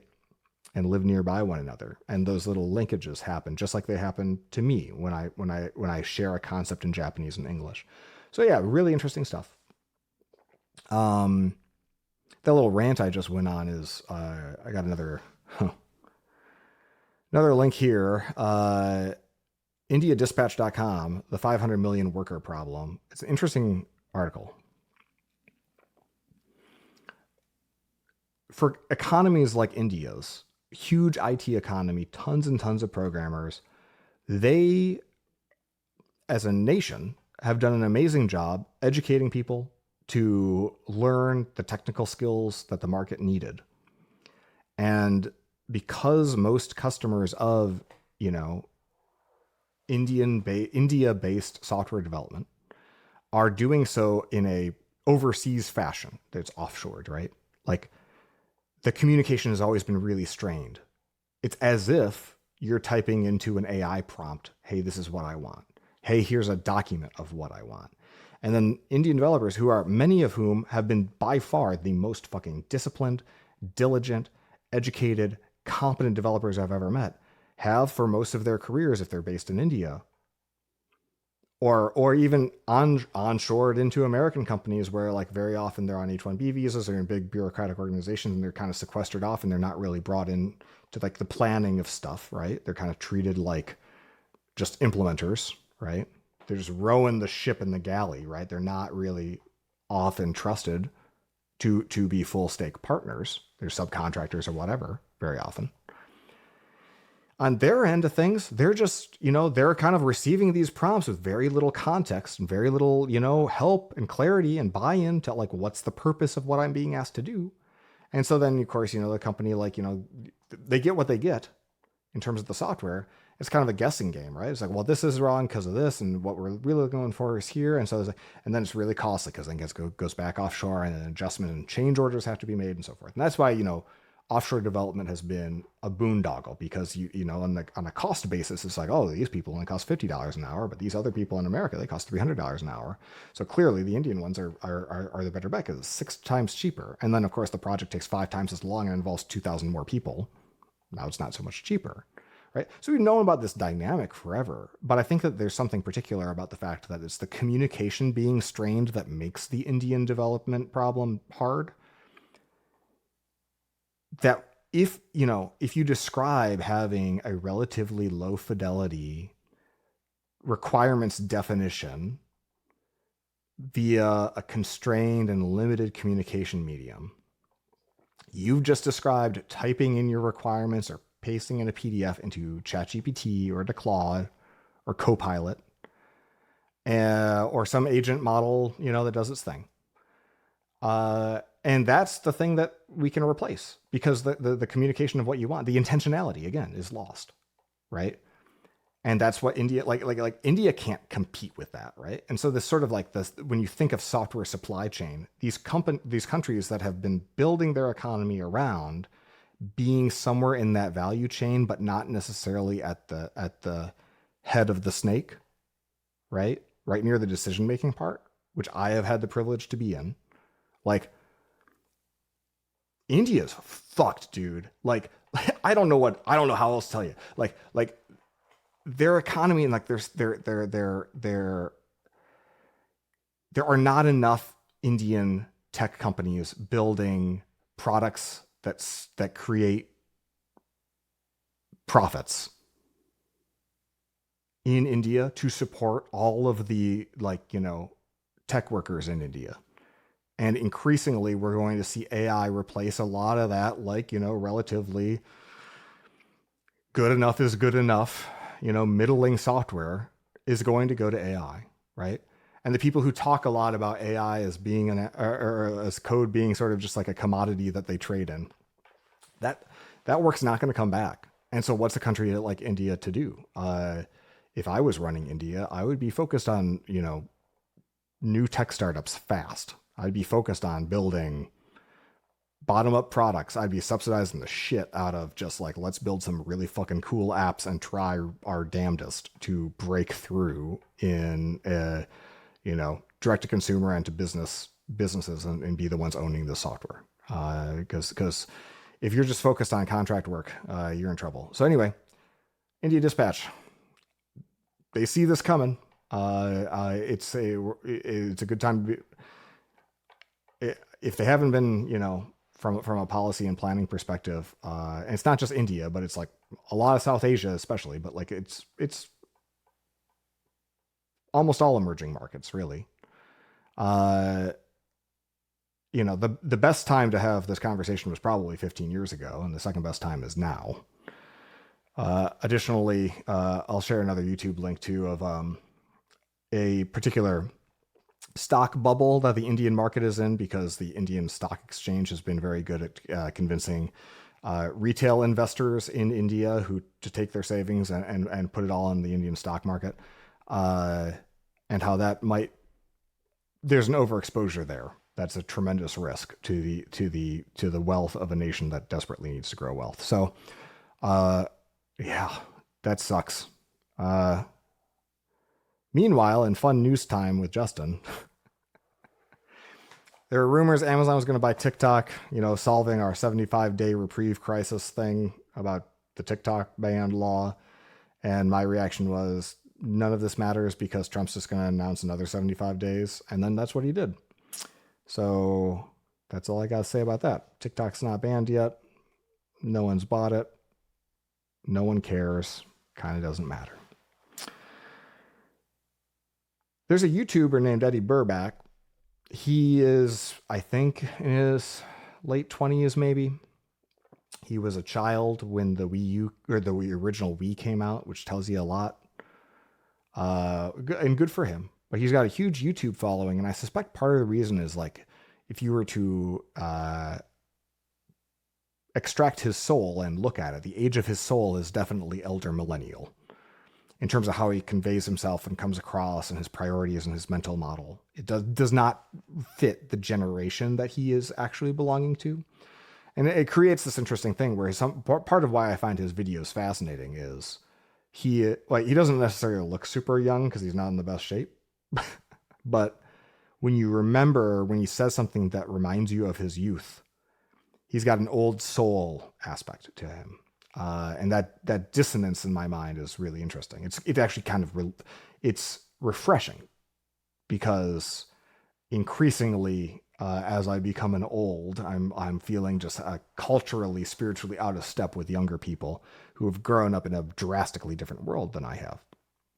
And so he did another YouTube about giving up his phone for a month, his cell phone, and going to a landline, and writing things down and printing off, QR codes to pick up movie tickets and learning to ride the bus, right? And seeing the effect the positive effect it had on his ability to retain information, and be self-sufficient to go without his phone for a month.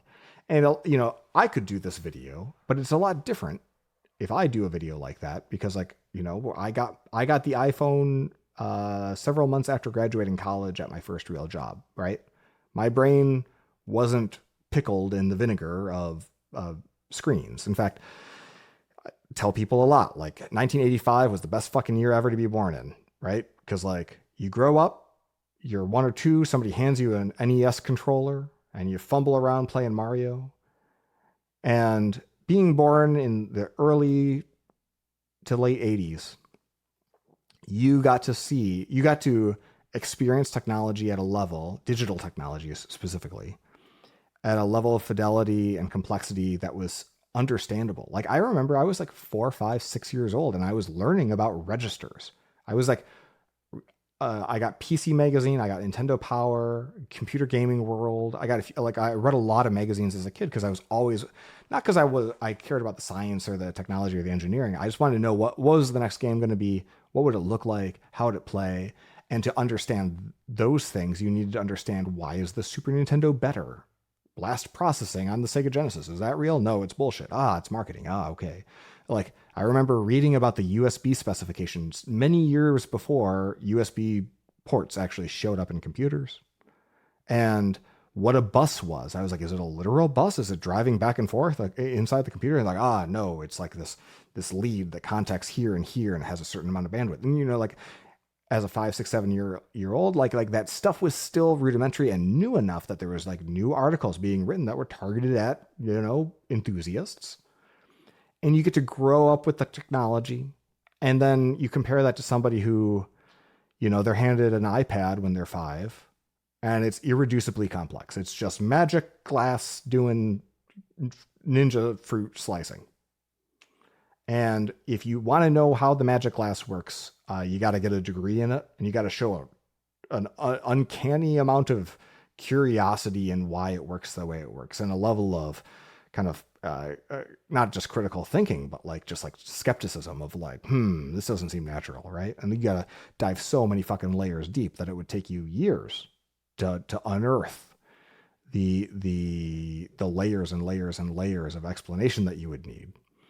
I've got a friend who is kind of raising his children 90s style, they don't do social media well into high school. They're not abusing these children, but they're raising them they started them with relatively simple video games and graduated them to newer stuff, right?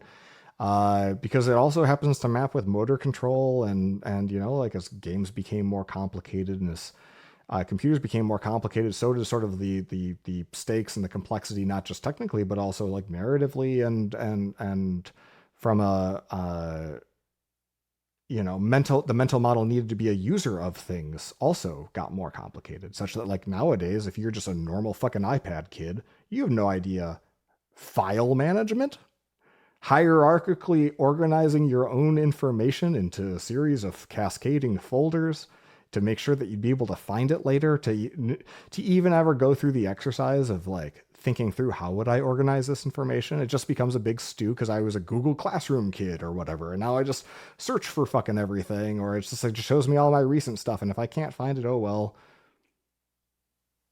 Oh well. Guess I'll just do it again, right? Or I'll search for it again, or I'll have the wrong one. That's how you end up with 55 different copies of everything, and it's.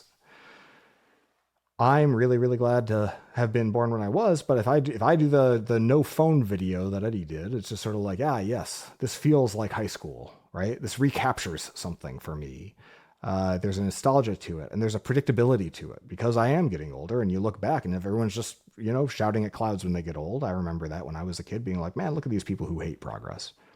But for somebody who was, baked in that cake, to see them go through the steps of being phoneless for the first time in their existence, the comedy of how to use the bus, right, without an active navigation app is remarkable to watch. It's hilarious and it's refreshing, and I applaud him for making the video, because I'm sure a lot of his cohort and people who watch this will start to think critically about like maybe I should try experiencing life without a lot of these aids, or at least considering like the enabling effect that a lot of technology that we've come to rely on has had.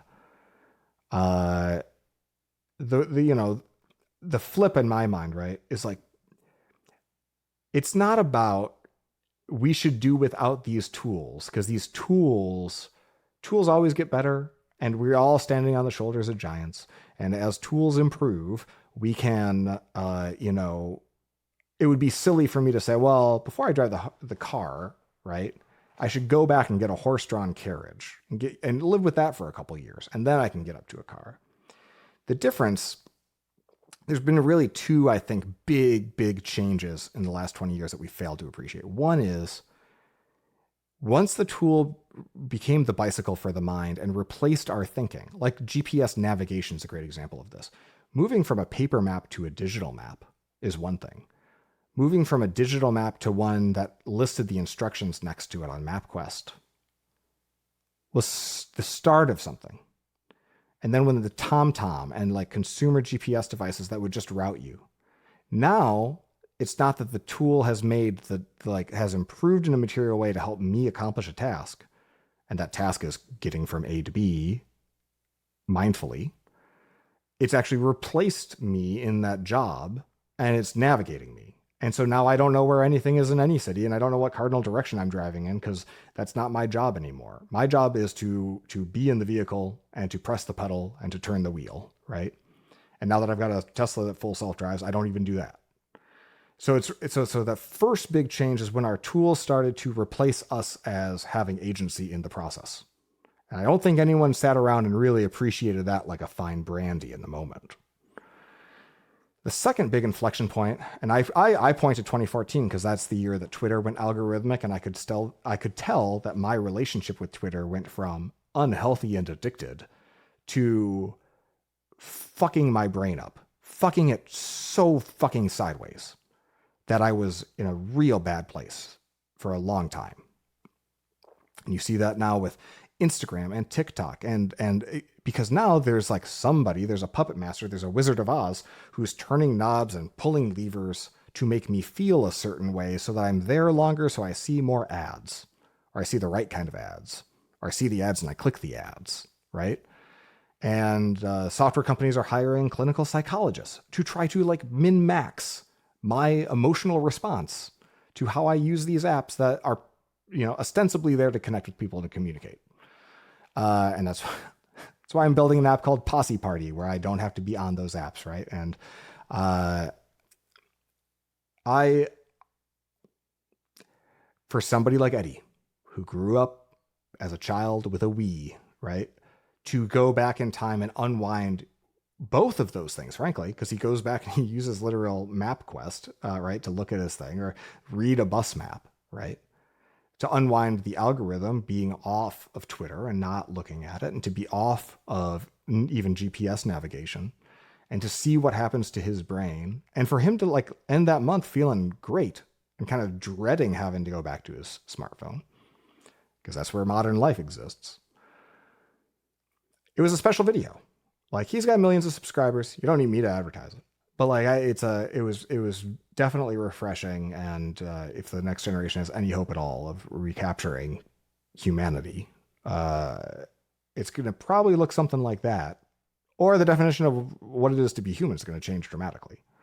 And maybe, and there are a non-zero number of people who are psyched out of their mind by the nationalist protectionist tariff policy stuff, because they want us to go back to the before times. And like, when you say make America great again, it's like, yes, when like everyone was dying of dengue fever, there's mostly Native Americans and pilgrims. Like, that's, if you just go before enough, some people want to go more before than you think they want to go. And that would be one way to accomplish this problem, is just to burn down the entire modern society and civilization. But you know, I think we could also just use our phones less, get off social media, you know, quit Facebook, hit the gym, lawyer up. That's still a great combo. Touch grass. You know, Reddit has had all of the right prescriptions for us all along. Diving into college students these days. Mike McQuaid also sent me this article. It's another Substack. It's about a Gen X PhD professor who is complaining about the kids and how they're just absent. They don't show up and they don't buy the book. They say they read the reading. They didn't even buy the book. They're all clacking away at their laptops, and he can't take the laptops away because they'll claim that they need an accommodation, but they say they're taking notes, but they're not taking notes, right? Like they go on the equivalent of smoke breaks every 15 minutes in class to go and check their phone. They just get up and leave. They're not considerate. They don't communicate. They ask for his notes and stuff when they don't show up to class because they just don't want to go, or maybe they explain it to themselves as like their anxiety prevented them from going and whatnot. How COVID changed expectations in terms of like, you know, what is expected of a student. And frankly, like as the price has gone up, right? Like when I think I paid $13,000 a year in tuition for a private 4-year university with a relative amount of academic prestige, you know, go to even a mediocre university today and you're paying $30,000-$40,000 in room and board and tuition, or I don't know. These prices are so high is my point, that like, it's kind of not, don't blame the student entirely when they expect everything just to be handed to them. It's like, they're paying a fucking premium. You should just be able to like inject their brains with what they need, or hand them the degree and let them get the job, right? Like that's what they're there for. Kind of similar to the point about, you know, programmers shouldn't be forced to learn how to program. They should be allowed to have like a well-paying job because that's what everyone deserves. Like, I agree with that in theory, but like the market doesn't work that way. And I think the professors are learning as well. The market doesn't work this way anymore. So good article. Yeah, if you're in the next generation, this is just the most old man yells at cloud that I've been in a while. I won't lean in further. I will take another sip of this coffee. Well, let's get into video game stuff. Got some video game news. Ubisoft, the French company that makes video games and is increasingly going out of business for all kinds of good and bad reasons. They've had several games like Star Wars Outlaws, which I really quite liked, especially as a set piece, especially as like just the art direction was really good, that have been blown up on the internet because they deigned to have a female protagonist to a mostly online toxic male audience of sick people who couldn't handle that and who immediately protested and review bombed the shit out of it, to the point where it's like the game didn't sell that well, and Ubisoft is now, thanks to that and a string of other failures of their own creation mostly, in dire financial straits. And of course, their next big game, the one their Hail Mary to kind of save the company, is a new Assassin's Creed game in Japan with a samurai and a ninja. But the samurai is black and the ninja is a girl. So the game launched, got good reviews. I don't know how it's selling. It almost can't sell enough and still save this company. Tencent from China is going to bail them out or buy all the IP in a joint venture. It's going to be a fucking mess. But Ubisoft, to their credit, apparently hired a bunch of lawyers prophylactically to protect the staff who worked on the game from targeted harassment online, from doxing, because they just anticipated this. Because in the run up to the game, there were so many complaints and angry man boys online bitching about the Black Samurai, even though there's a historical tie-in apparently. And, that sucks a lot. I'm glad that they're showing up and actually lawyering up, because that was one of the three, the three prescriptions I described earlier is what a good life is. You need a good lawyer in this economy. And so they're doing the thing. It's sad that they have to do the thing. They additionally, it's really sad because video games are an industry where it's not unionized typically. And credited work is really important to being able to get a job. You need to be able to show, this is me in the credits. This is me. This is what I did here. This is my portfolio, but it's also such a secretive industry and a backwards, marketing driven industry that very often that credit is withheld.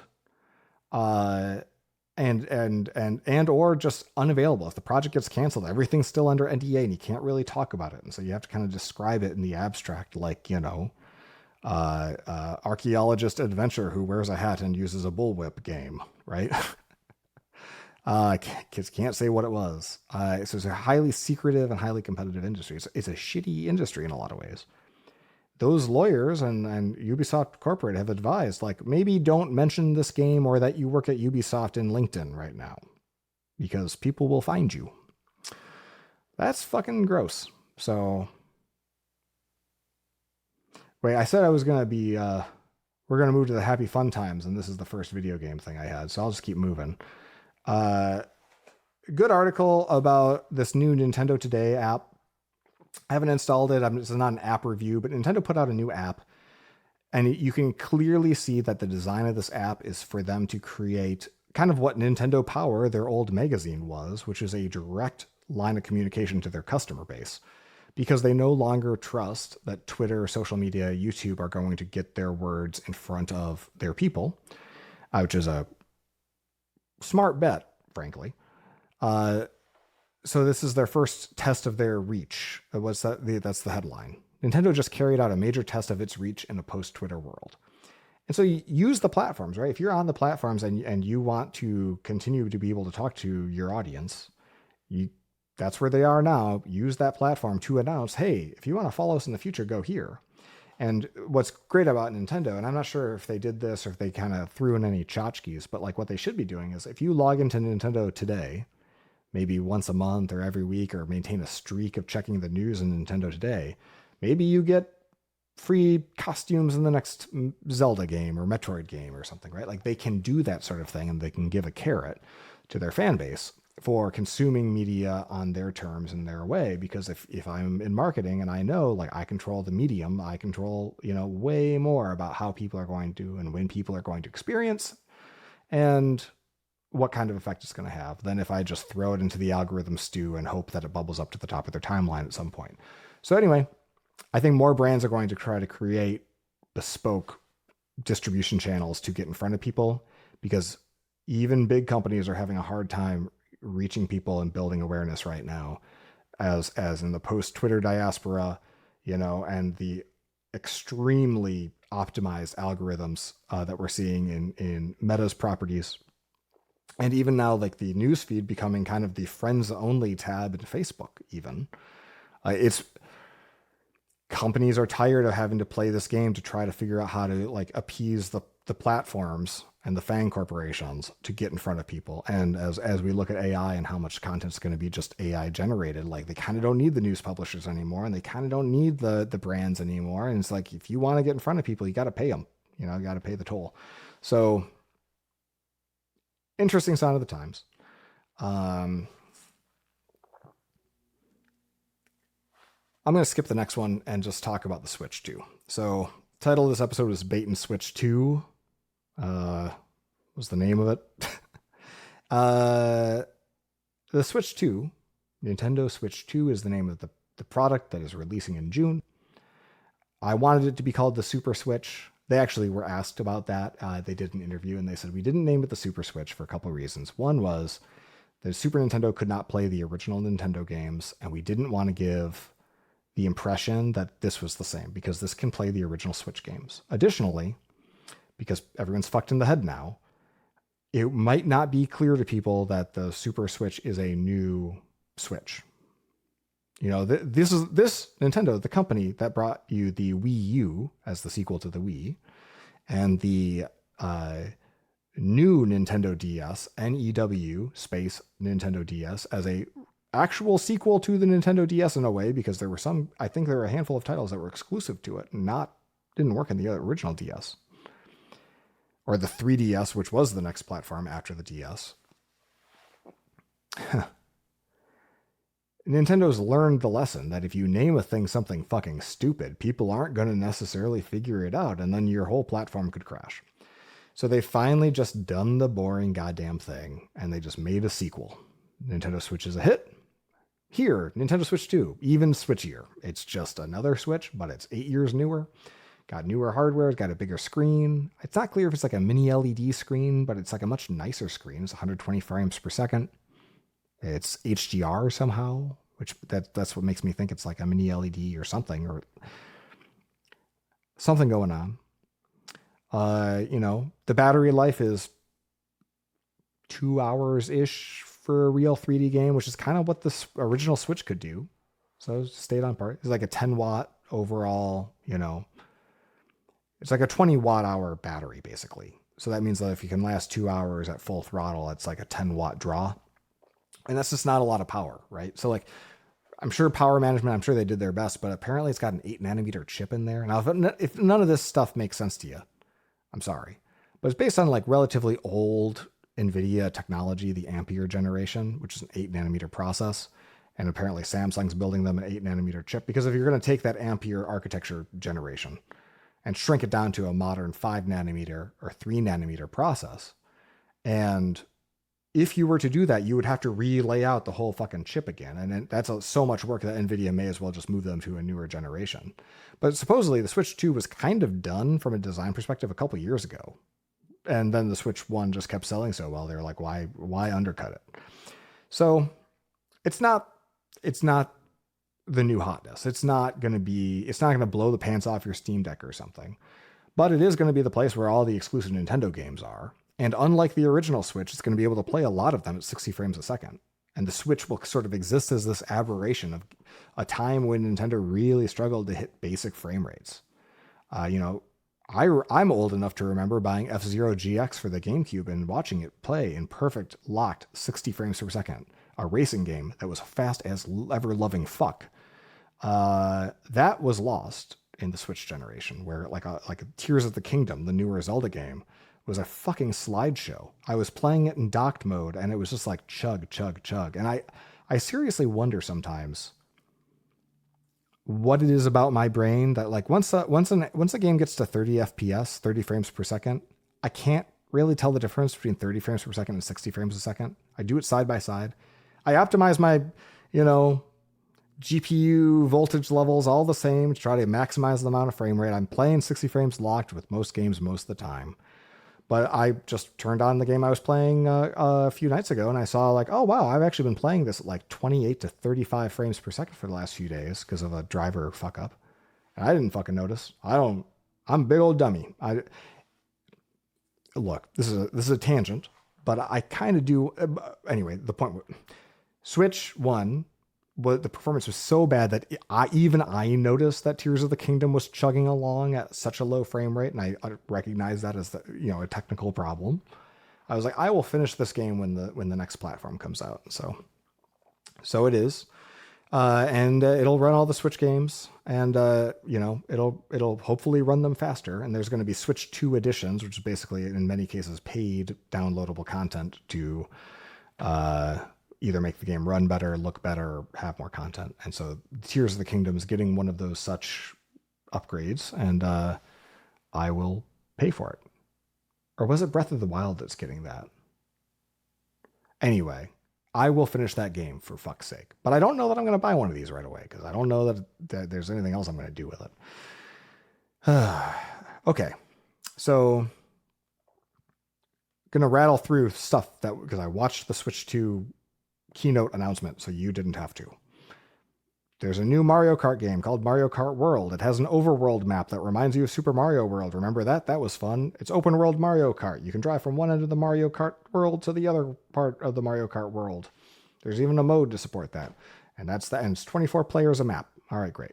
So there's Mario Kart. If you've played every Mario Kart and you still want more Mario Kart, I don't know what the fuck is wrong with you, but there you go. I will, if I had this, it's going to be $80. If I had a Switch 2, I'd buy it because it's the only fucking thing on the Switch 2. And then I'd play it twice and I'd be like, okay, that's still Mario Kart. It's the same fucking game I was playing in 1993 or whatever. Unlike the original Switch, which required, if you wanted to do voice chat, you had to have your phone and the Nintendo app. And it was a whole complicated song and dance because the hardware couldn't handle it. This one's got a C button. That's like the game chat button. It's got a video camera accessory. They added a second USB-C port to the top of the Switch. And that means that like it can be docked with the bottom USB-C port, and you can run a cable to the top. And so they got a video camera accessory. It's got a lot of you can have 4 video chats at the bottom, and you can see the person overlaid on top of their screen at a low frame rate, but you can see everybody and what they're doing. You can zoom in on one person, maybe help them solve a particular part of a map. It's very cool. It's very, whereas the original Switch was kind of originally marketed as you're all in the same room playing, with the Joy-Cons. You're playing Mario Kart on a sexy New York rooftop at a party that never happened. This is more like for the, this is very much a product designed during COVID.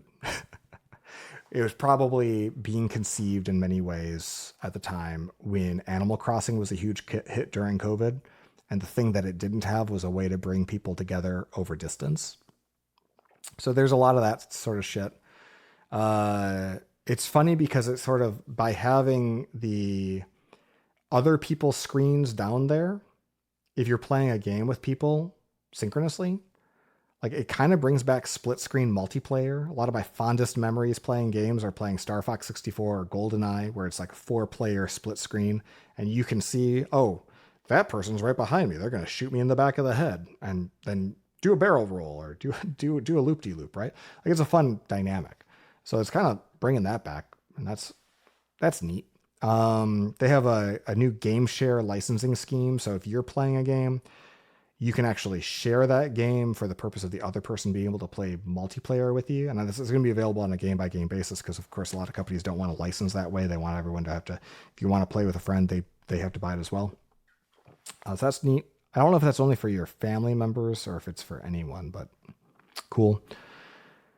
120 frames per second, like they showed Metroid Prime 4 playing at 120 frames per second. I think at 720p on the new 1080p screen, like in handheld mode. Like that's fucking wild.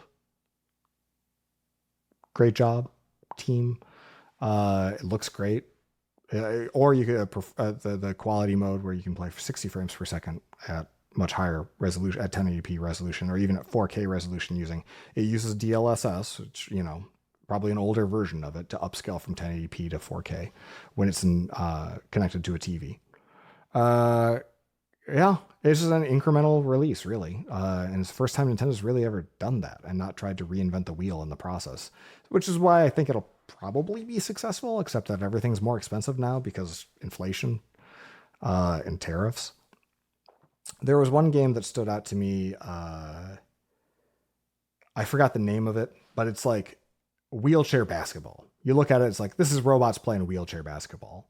And instead of just sort of being a very naked, straightforward, like, look at the inclusivity, right? Like it's tied to a mechanic that is genuinely novel and fun, which is that the Joy-Cons now can be used as computer mice when held, vertically on a surface, even on a leg, not on skin, but on pants will work. You don't have to be like sitting at a table, and you literally move both of your Joy-Cons as if you're using a wheelchair, moving the wheels.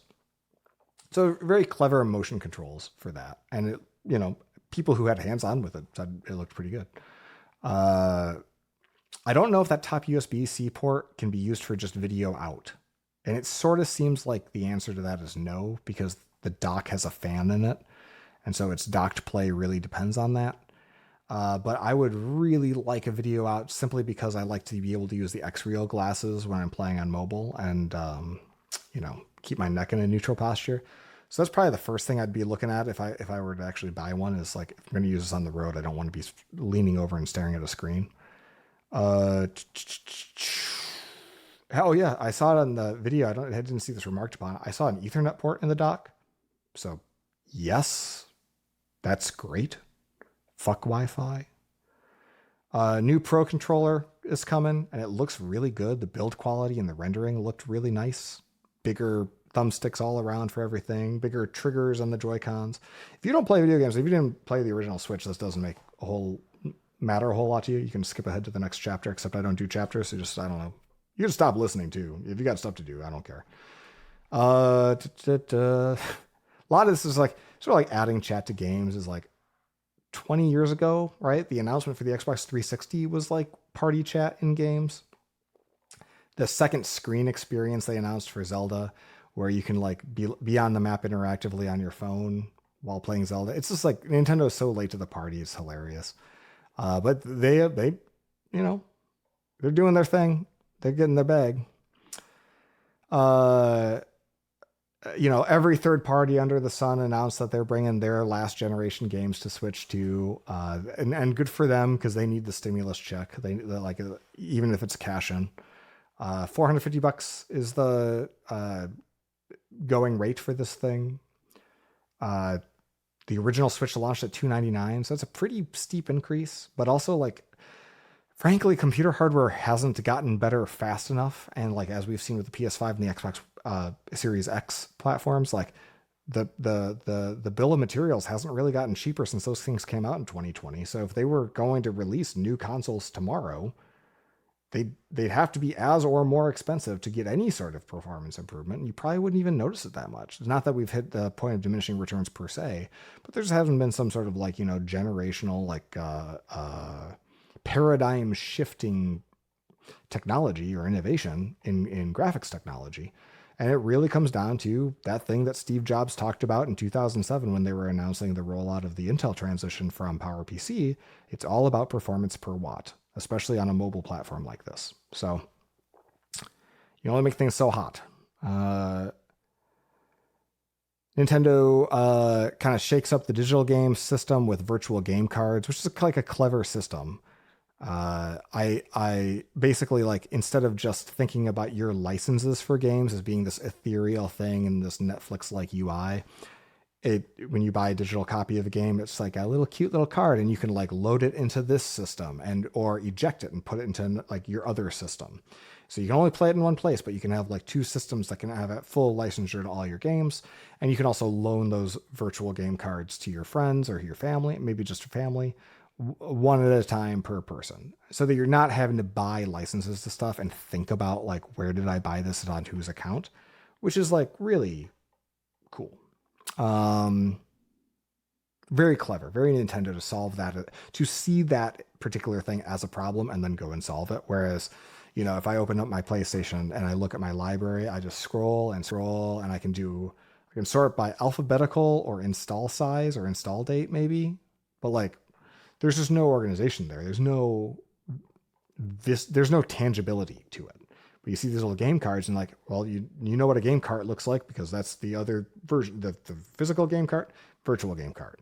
You know, the physical ones you can resell and stuff, but you got to physically pop it in there, and the virtual game carts, you can't resell them, but you can loan them now and you can do this. And so like they just taking advantage of the mental model that normal fucking people already have and then deploying it to like, you know, make their lives better is one thing that Nintendo does pretty well.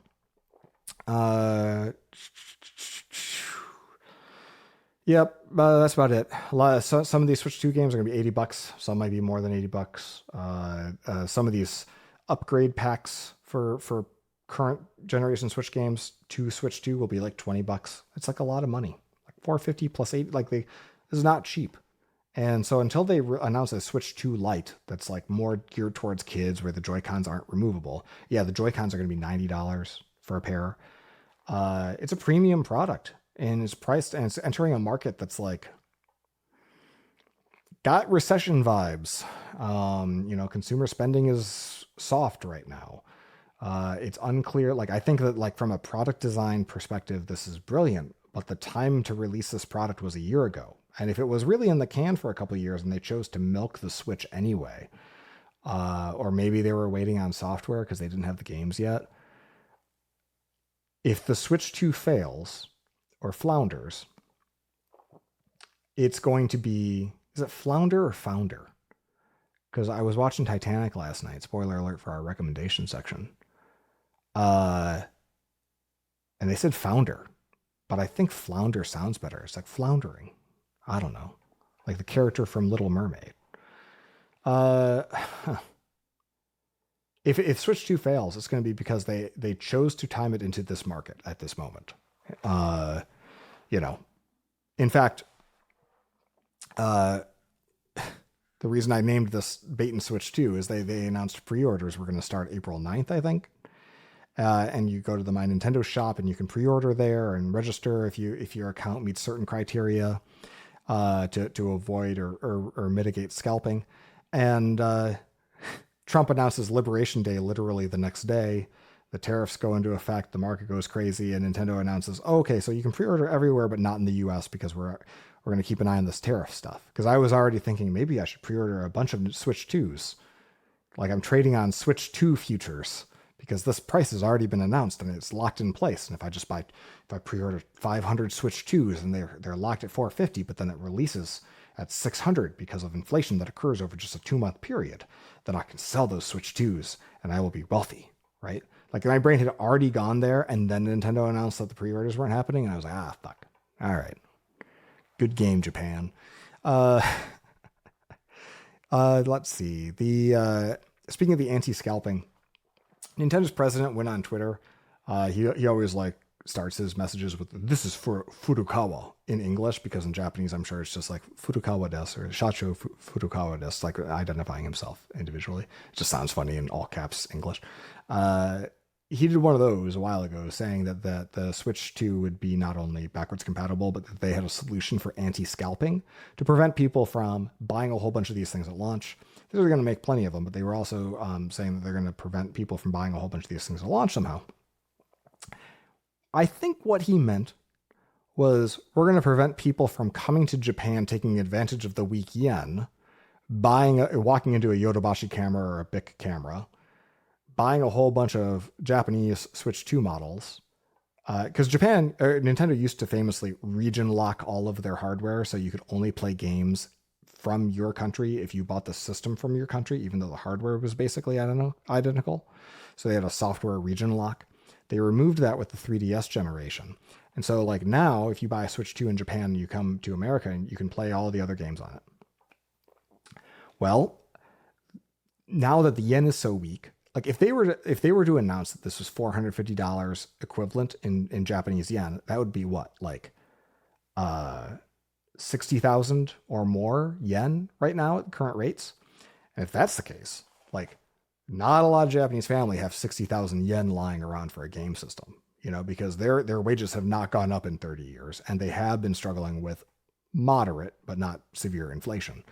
And so PS5 is not selling really well there because its price is way too high for them, for average consumers in Japan.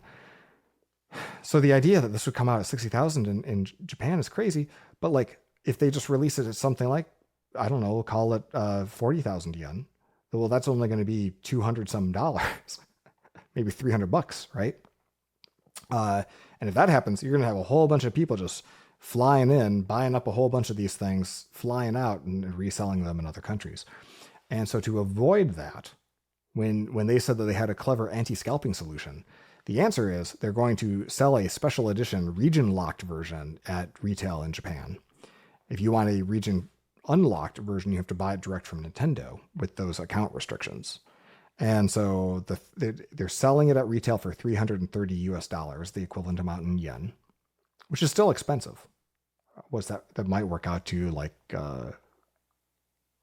45,000 yen.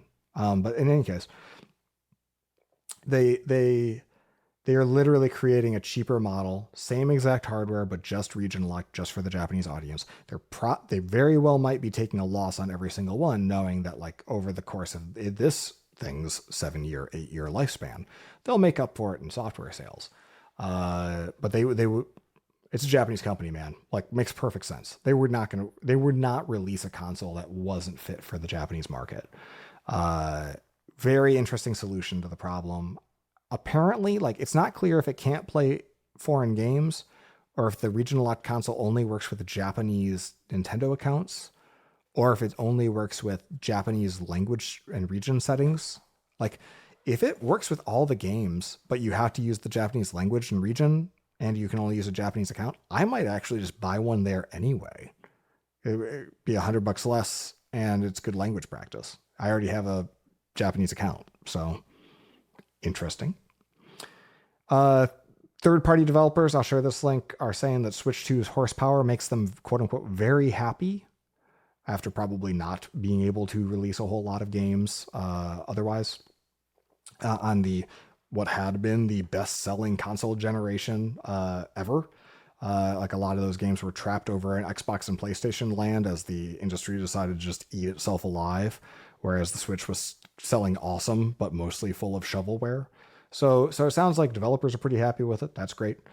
There's another interesting video I saw too, that apparently the backwards compatibility on Switch is not solved in hardware. Every other Nintendo generation, like the Wii, was compatible with GameCube games initially because it was literally fucking two GameCubes stuck together. It was the exact same architecture. It was binary compatible.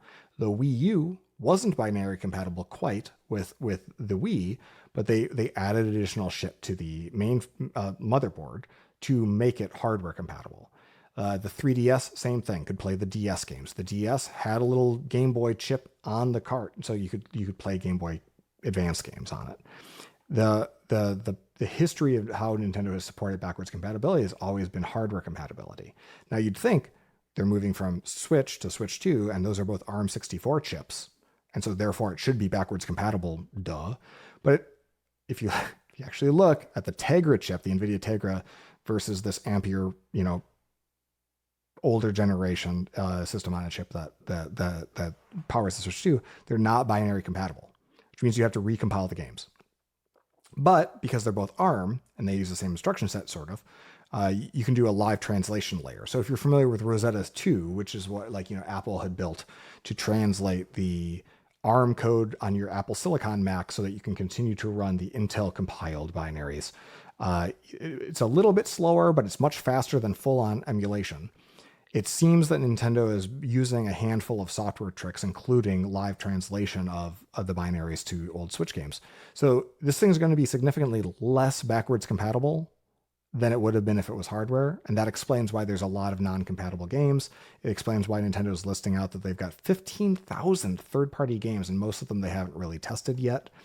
So we're going to see what that looks like and how backwards compatibility is. But if you're thinking about buying one of these, like I was, just because it's going to make all of these shitty ass, slow ass Switch games actually playable now and run it faster at better frame rates or better graphics, I'd cool your jets. Because like if this is actually happening in a software translation layer, like it's very possible that that's going to consume a lot of the additional horsepower of the system. And so that amount of whatever amount of headroom is needed in a hardware level to perform that translation, maybe call it emulation. that might eat up any of the additional, power available to you for it being new hardware. So I'll share a link. Guy who builds game engines and shit and knows this stuff talked about that and how he correctly predicted that the Switch 2's backwards compatibility was going to be software emulation somehow. So very interesting. Yeah. May you live in interesting times. So we'll see what the pre-order situation looks like. Of course, I've already been sent half a dozen screenshots of people on X.com, formerly known as Twitter, who are saying, oh man, I was so excited for the Switch 2 until they decided to play politics with this tariff stuff. They're saying that the tariffs are the reason that they're not going to open pre-orders for America. But I know they're just being greedy. Like fucking idiots. Like, what a time to be alive. Speaking of tariffs and pricing, John Gruber wrote a piece, and I've been thinking about this too, is like, what is Apple going to do? How much is Apple willing to eat on this tariffs? Because they have not gotten the sort of exemption that they got last time around. And if we're looking at 20%, 30%, up to 50% tariffs with some of the countries in Apple's supply chain, will Apple just watch their bill of materials go from $500 to $800? I think it was WAPO. One of the major newspapers actually did an analysis of like, the bill of materials in an iPhone and how much it could go up under these tariffs. Apple could probably absorb a $500 to $800 increase in the bill of materials for an iPhone Pro and still break even. But how long would they be willing to do that, right? Before jacking up prices? Because for them, huge part of their brand and their product definition is consistent pricing. Even when, and Gruber made this point, but even when today, the Mac Pro available today has an M2 Ultra in it, even though the much cheaper Mac Studio has an M3 Ultra in it. The price for the Mac Pro hasn't changed, because if they were to discount the price and then the new one comes out and with the newer chip, then that one would have a price hike. And then the story would be about the price hike and not the new fancy chip. So they keep prices really stable. The entry level iMac has never been above $12.99. It was less than that for a little minute, but basically like the original iMac in the 90s and the current iMac today, both priced at $12.99. And, Gruber made this point as well, but it's something I think about often with Apple and pricing, is people are like, oh man, the prices keep going up. And first of all, no, they don't. And second of all, the prices are getting cheaper because of this thing called inflation. And so like Apple's devices have never been cheaper than this. The first iBook I bought was a couple $1,000 fucking dollars in 2004 money, right? Not only have the laptops gotten way, way cheaper in nominal dollars, but in real dollars, they're fucking so affordable. Yeah, but like, you got inflation goes up and Moore's law or whatever equivalent of like cheaper technical performance or performance per dollar goes down, right? And so like they've threaded that needle so carefully, and they've designed their product marketing really about, it's not just the name, it's not just the tech specs, it's not just what the thing looks like. It's also the price. The price defines where the product sits in the lineup just as much as the form factor does. So you'll know this tariff shit is like for real, not when the stocks crash necessarily, although that it's plenty real to plenty of people, don't get me wrong. When Apple starts having to raise prices, and then I'm sure Trump freaks out and he'll tell them that they're traitors or whatever, and they don't buy them because they're not American. And it's going to be a whole thing whenever it does happen. But if Apple has to raise prices, one, you'll know something's up.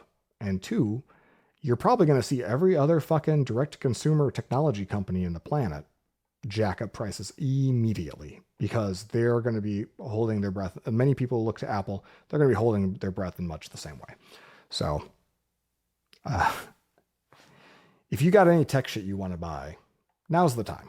I went on a shopping spree this weekend. I bought an SSD enclosure. OWC, Other World Computing, makes a Thunderbolt 3 enclosure. It's not new by any stretch, but I don't imagine it's going to get cheaper after it sells out. It holds NVMe style SSDs. I've got them sitting around here somewhere. So it's got like, it can do 4 SSDs and it can address up to 8 terabytes per SSD. I imagine SSD discs are going to get more expensive too, or potentially could. So I got 4 8 terabyte ones, right? So I'm going to have a 32 terabyte fucking disk plugged into this Mac Studio because I know I need a little bit more storage, and I'd rather pay this price than something twice as much as this price, or worse, not be able to buy anything at all when I really need it because these companies are, just choosing to sit out. So I bought that. I bought a vlogger style camera for Becky so that she can like mount that properly and do, her gym demos. I think I got the, I researched all this in a hurry because and several of my orders at Amazon, by the way, already got canceled or delayed post order. A lot of these products now are saying there's only 15 left in stock, and I realize that those stocks get replenished, and it's not like all of these products are disappearing tomorrow. But April 9th, more China tariffs go into effect. So if you're going to panic buy anything, once you get your toilet paper needs met, I would probably think ahead to any tech purchases you might want to make in the next year. So it was the Sony ZF-1 Mark II. So vlogger camera, fixed frame. I think that's a 3/4 sensor. But yeah, like I got a DJI Mini, right? Which has like a little remote mic that you can wear on a lapel. Doesn't pull your shirt down too much. It's kind of sequel to the DJI mic, but it also has like voice isolation and really good range. And it's like the same little clip that you would clip onto yourself is a cold shoe attachment. So that can go in the ZF2 and then plug in via an audio cable. So when she's recording her movements, she can do that. Or it could plug into the phone, right? And you could do phone recording the same way. So buying some stuff like that. What else did I get? I got more toys than that, I think. That might be it so far. I got another one of those mics for myself because it travels well. Yeah, but that's like, that's $4,000 I wasn't planning on spending. So I guess, like if all of us nerds do our part and we just panic buy the shit out of as much technology as we can, maybe Q2 will look okay after all, when those reports come in, and we'll delay the recession by 3 months. Which is a technicality. This is not the healthy kind of consumer spending, I don't think, when people are worried about inflation or worried about the unavailability of goods. Yeah, if you'd believe it, I have even more news stories I want to talk about, but I'm also kind of just talking a lot here. We've been going for a while, and you're probably ready to hear some recommendations. So I'm going to hit this stinger, and we're going to talk about the really fun stuff, the stuff that's like I actually enjoy in my life. None of this news. Gross. Ugh. Get it out of here.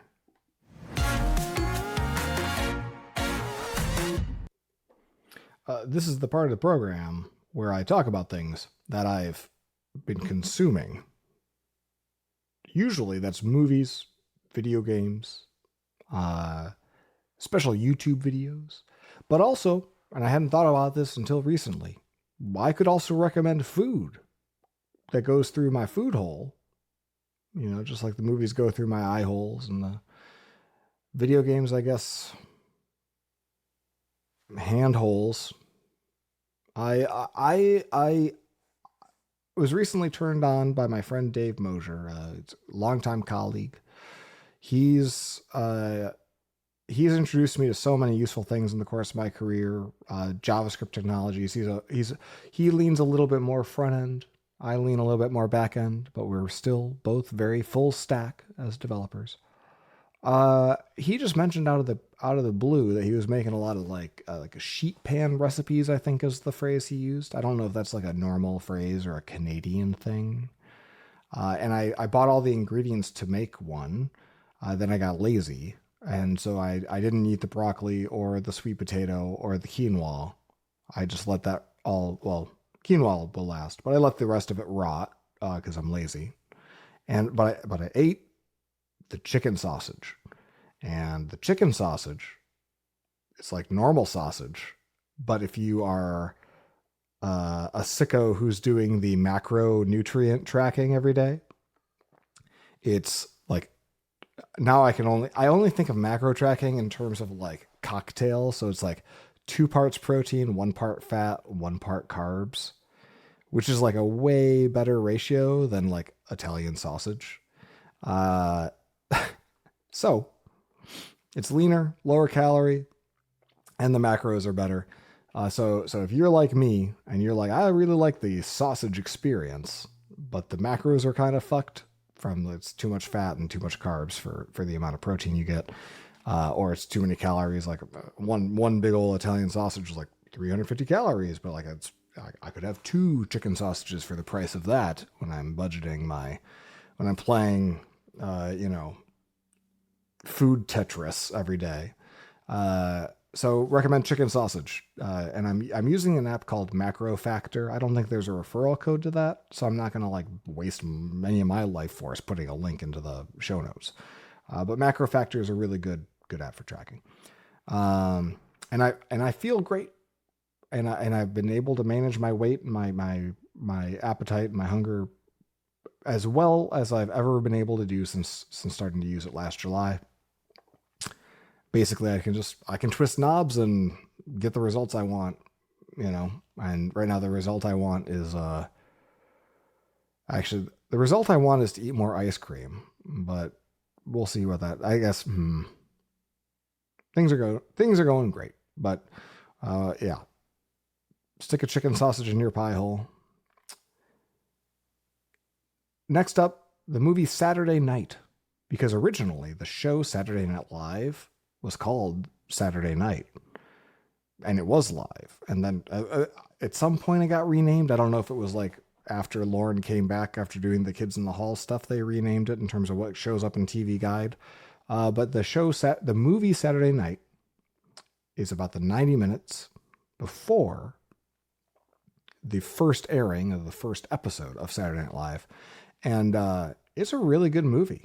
I think it's like is it Ivan Reitman? Is the son of the Ghostbusters director who did the newer Ghostbusters that were okay, wrote and directed this, and got really, really uncannily good actors to play the Dan Aykroyd, the Chevy Chase, the Belushi, the Gilda Radner, like really good. It was so good, and Becky and I enjoyed it so much that we stayed up late.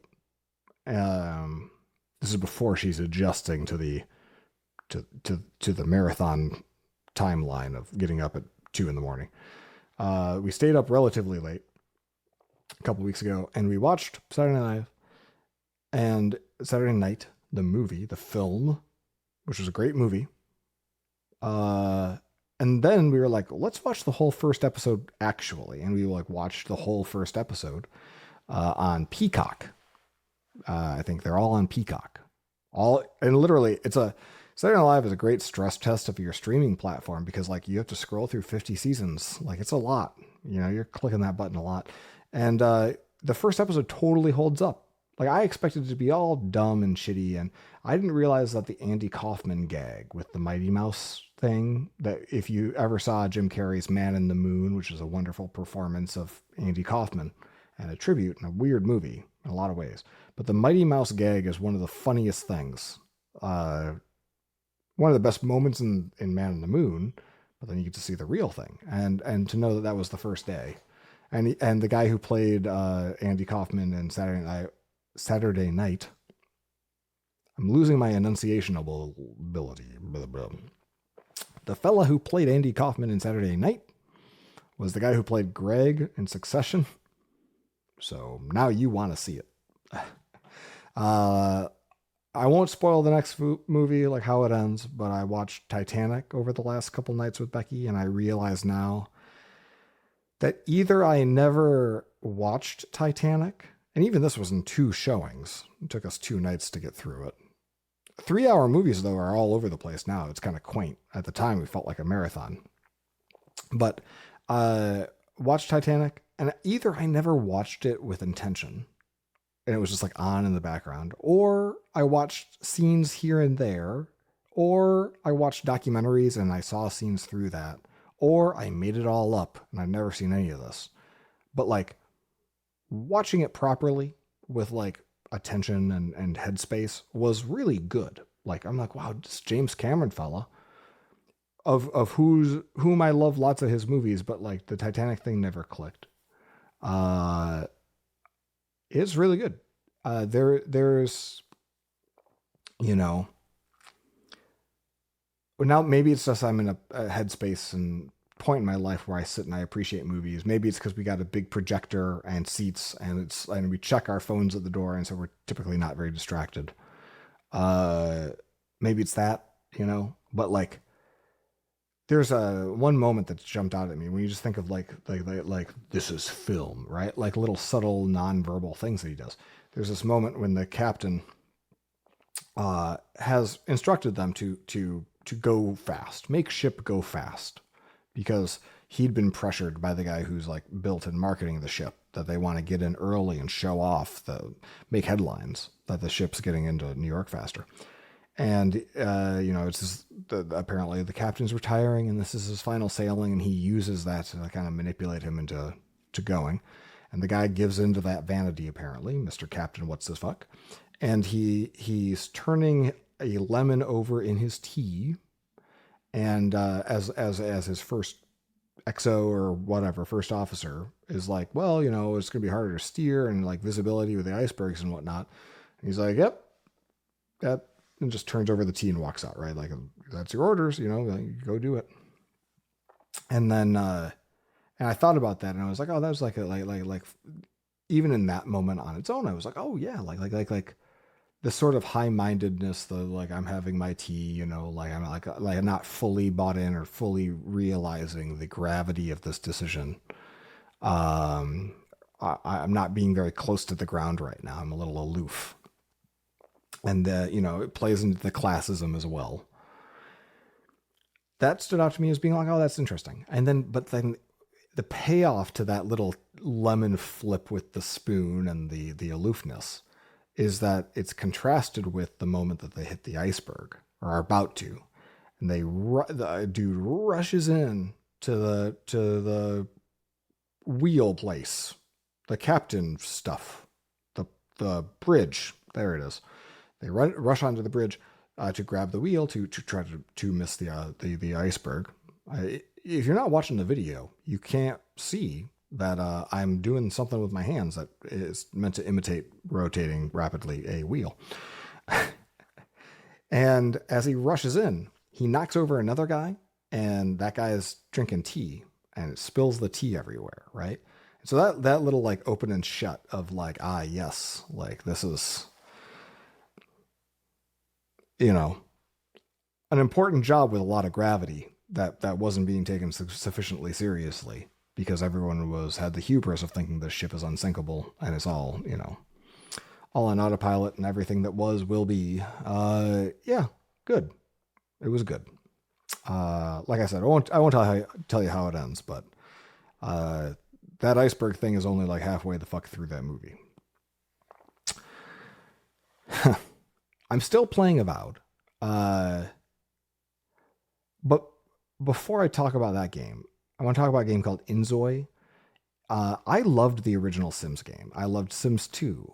I didn't know why I loved Sims so much. The Sims, the Dollhouse Simulator. Originally, the game was going to be called Dollhouse. Will Wright, who created SimCity and The Sims, and now I assume is retired. He started making The Sims and he gave this wonderful talk at GDC, the Game Developer Conference, in the early 2000s, probably, explaining like what led him to make the game. He's a very thoughtful guy, very articulate guy. His house burned down. He lived in like Oakland. He lived in the Bay Area. His house burned down. And so he had to build and decorate a new house. And so he got this home decoration software. And he installed it and he started working with it and he enjoyed it. And he looked into it a little bit and he realized that the number of people buying home and interior design software and stuff where you can kind of like design rooms and put little chairs around and things far exceeded the number of people who would be conceivably actually enrolled designing houses. So like it was scratching an itch for people, this like, commercial software. People were using it for fun because they enjoyed it. And he found himself enjoying it. And so that's where the idea for a Dollhouse game that would be gamified somehow. Eventually they take characters and put humans in there, and now that's how you get The Sims. But it wasn't, like when people look back at SimCity and a lot of like if you compare like SimCity to City Skylines, like what gets lost in the translation is that Will Wright is a funny man, and Maxis in its reticulating splines, like all the little jokes, all the little things, like it's not just that they have humor injected into their games. Now the new stuff can't vouch for that, right? That's all Electronic Arts, it's all nonsense. But like the SimCity, Simcopter, The Sims for sure, Spore. These are games where like they imbue not just humor but like a humanity into the game design. They are still very much games. Like the gameplay loop in The Sims is that life comes at you fast, right? It's that every now and then you're going to be taking a shit and your toilet's going to overflow. And then the next Sim's going to walk in, they're going to freak out. And then their needs are going to get all helter skelter. Or like you're going to be cooking one day, and most days you're falling into this routine, right? But every now and then, like you're going to have a grease fire start in the kitchen. And if you forgot to put the smoke alarm up, then the firemen won't come. And maybe you die in that kitchen, and your other Sims now are grieving you, right? Or maybe somebody does die, and then the ghost comes and haunts the family, and the family's all freaked out, right? And you don't know what to do. How do you get rid of the ghosts, right? They gamify it in a way to kind of keep you on your toes. It's not a straight simulation, but like just like City Skylines was like let's do the SimCity, but like just strip it of all humanity and make it just for sickos who want to make cities, right? Like it's basically like, would you like to be a civil engineer in your spare time, but you already have a different job? Or maybe it's like is it a meme even? But like, the idea of like a Shinkansen operator or a train operator in Japan who goes and plays Densha de Go, the train simulator at home to blow off steam at the end of the night. Like it's something is lost in that translation. When people try to recapture what SimCity did by just making a by the book simulator that isn't human. Inzoi is that simulator replete with all the stuff you'd want in a simulator, like big open world that's a real world, a lot of AI generated content so that all your brands could be there and all your products can be there, and you can custom texture map stuff. And a lot of the reality of Earth, but without any sort of editorialization, without a game mechanic necessarily. You show up to work late, nothing really happens. You wear the wrong clothes to work, you don't get in trouble, right? Stuff does happen. Emergent stories do emerge, and those become narrative in a sense. But as opposed to being designed that way, it's truly incidental, right? And Inzoi finally released in early access after being like, wow, it's like The Sims, but with good graphics. And then people get it and they look at it, and I came this close to parting with $40 or whatever to buy it. And as I looked at reviews and I started watching videos, I was like, this is literally like, maybe like I thought that what I liked about The Sims was its infiniteness. It's true. You could do anything. You could build any kind of family, and you could do whatever. And like now you look at Inzoi, it's like, whoa, this is that times a million. And with the AI, it's like genuinely infinite. Just like, AI mods for Skyrim where you can have actual real-time discussions with an LLM via an NPC and have it be voice generated. It's like you can have infinite conversations. When it's truly infinite, it loses all meaning. It's that intentionality again gets lost.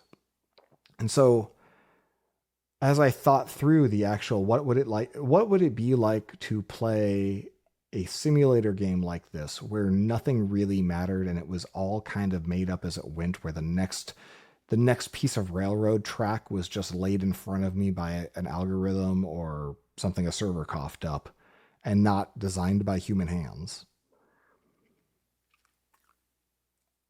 A layer of meaning gets lost there. And you can bring your own meaning to stuff that's procedurally generated. But even when you're dealing with a procedurally generated games, like all the building blocks are made by a human, And if the permutations that can be generated are editorially crafted to achieve some sort of loop, some flow, some interaction, some moments that the designer is intending for you to experience, or a progression that is baked into the broader loop of playing through even procedurally generated stuff, or even playing through a simulator.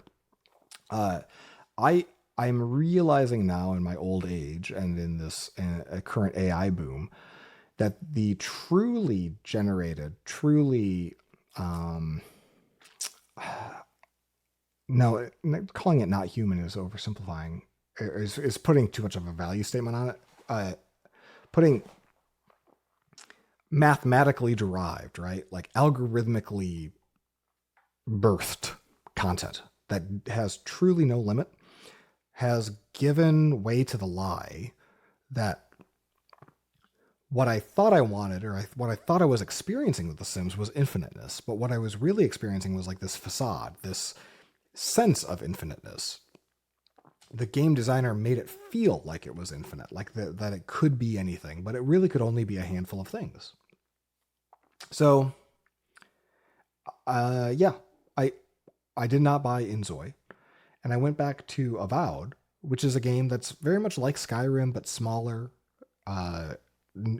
Skyrim used a lot of procedurally generated, mountains and hills and copy paste of assets. But everything in Avowed is designed. It's a very colorful world, and it's like everything, like the mushrooms and the fungus and stuff. It's part you're in the living lands, and it ties back to the story of this scourge, this plague of the land pushing back against people. And like every conversation matters, and there's a finiteness that, and it actually flaunts its finiteness. It's there's a finite number of coins in the game, and boxes in the game, and enemies in the game, and when you loot the box, it doesn't respawn later, and you can't loot it again. When you kill somebody, you can't go back to that area and kill them again to harvest more experience points. I mentioned that before, but not to put too fine a point on it, I keep coming back to Avowed, and I'm really taking my time with it, and I'm really enjoying it. Because it's big enough to be big enough. It's big enough to entertain me for months, and that can be enough. And I have the luxury that humans actually put intentionality into it. And that means that the stakes matter. Whereas I could build a whole house of just like whatever the hell came to my mind, and I could decorate it with whatever, and I could have this job, and I could, make the numbers go up. But there's no stakes. Doesn't mean anything in Inzoi, right? And I think that's why the natural progression of SimCity is not city skylines, it's Stardew Valley. It's like, it was Harvest Moon for me. It's like, those are not,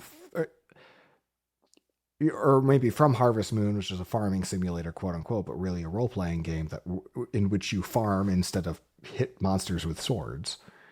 Sequel to that is spiritually Stardew Valley, and not farming simulator, where you literally buy John Deere trucks and you just, where it's truly just a sim.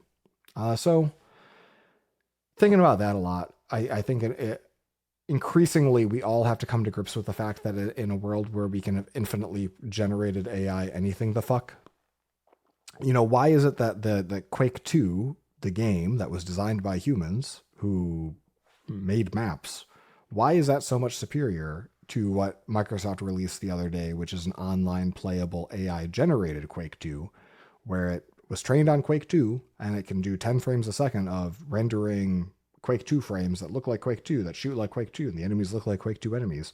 And it's rudimentary, and it's got bugs and whatnot, but even if it was perfect, it would be like, yeah, I'm just clicking on shit now. If I wanted to click on shit, I could just, click on folders on my computer, right? Like, none of this matters. Or it's like playing whack-a-mole and there's no score, or it does. Anyway, we're at an interesting time. Gonna share a YouTube of a stupid thing. Last thing, I swear. And then the proper programming for this program is over. Somebody, I think he's a car YouTuber, did a YouTube of how to change your oil in a Tesla. And he committed to the bit so fucking hard that I had to respect it. It's real good. Watch it. I was very impressed. So kudos to whoever the fuck was that. Okay, I'm going to hit this button, and then I'm going to cough a lot because I think that the Sudafed is wearing off.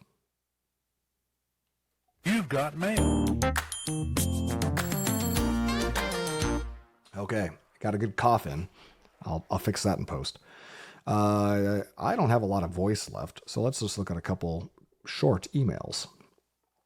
Caleb writes, Up Next.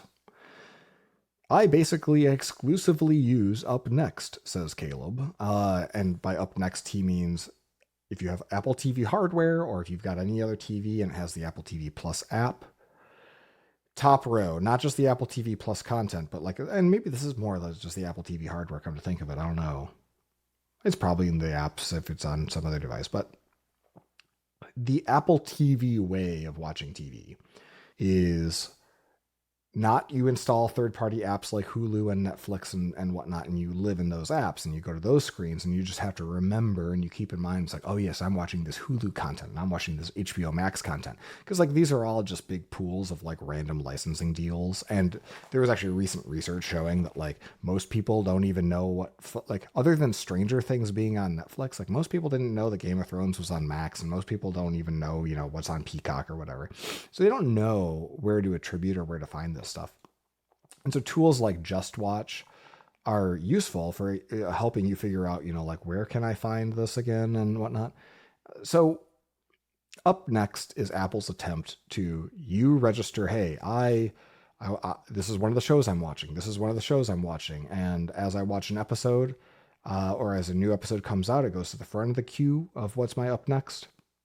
And if you integrate with that, right, then that's and Hulu and Disney integrate with it. Max integrates with it. All of the channels that you can subscribe to inside of the TV app, of course, integrate with it. Apple pushes their own shit into it. It should be a bigger part of the UI because it's pretty much all anyone really wants to do most of the time. Netflix has stubbornly not participated. They don't want to share the data. And they want to be the destination. They don't want to just become sludge to go through a tube on Apple's dashboard. And that made sense when they made that decision, when tvOS was nascent technology. That was 5, 6, 7 years ago. I don't know. 8 years ago, however long. Because at that moment, Netflix was making prestige television. It was a destination. It was where you wanted to go. And now they mostly make algorithmically derived bullshit slop, like Girl in Paris, Girl Who Does X is one whole set of series, and then others is sci-fi plus this actor who did a sci-fi. All of it's very data engineering driven in terms of just plug and chug. Who you want to be in it. What does the algorithm say people will watch and sit in front of, right? Every documentary has to be 3 episodes now to kind of stretch it out, keep those subscriptions going. So they're in the slop business now. They are in the sludge business. But the only way to know that you're, consuming their sludge and slop is if they're the destination, because that's also kind of the business that Max is in with all of the Bravo and E and, HGTV kind of crap that they host. Yeah, so I could see they're producing commodity level quality stuff that doesn't stand out anymore. And so if they just are sludge in the sludge hole, eventually people are going to be why am I paying extra for Netflix? Why am I paying $25, $26 or whatever? So Caleb says, I basically exclusively use Up Next. Again, just to finish the point, Netflix doesn't participate in it. And that's why I don't watch Netflix stuff. I just forget it exists. We talked about this a couple weeks ago. Months ago. Oh God, time's flying. This is an old email, I'm realizing. Caleb says, Hi Caleb. I basically exclusively use Up Next. Planning to cancel Netflix as they're also raising prices again.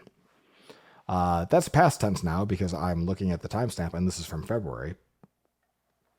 Oops. Caleb, write in. Tell me how you doing. tell me, did you cancel Netflix? And then that can be a follow-up, and then I can talk about that. Let's just fast forward here in June. While I'm looking at old emails here. I feel like I linked this already, but Casey writes in with a Star Fox-esque game recommendation, and I'm going to just read through this real quick because we're talking about that Star Fox-like game. Since you mentioned Star Fox in the latest podcast, I am honor-bound as a Wisconsinite to recommend you check out Whisker Squadron: Survivor, a game made by Flipfly, a studio owned by my friend and fellow Madisonian Aaron.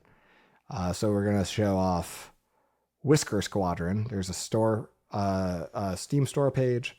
It's structured as a roguelike, which I know is not your favorite kind of game. That's true, Casey. But I still think it's worth a few runs. Runs through. I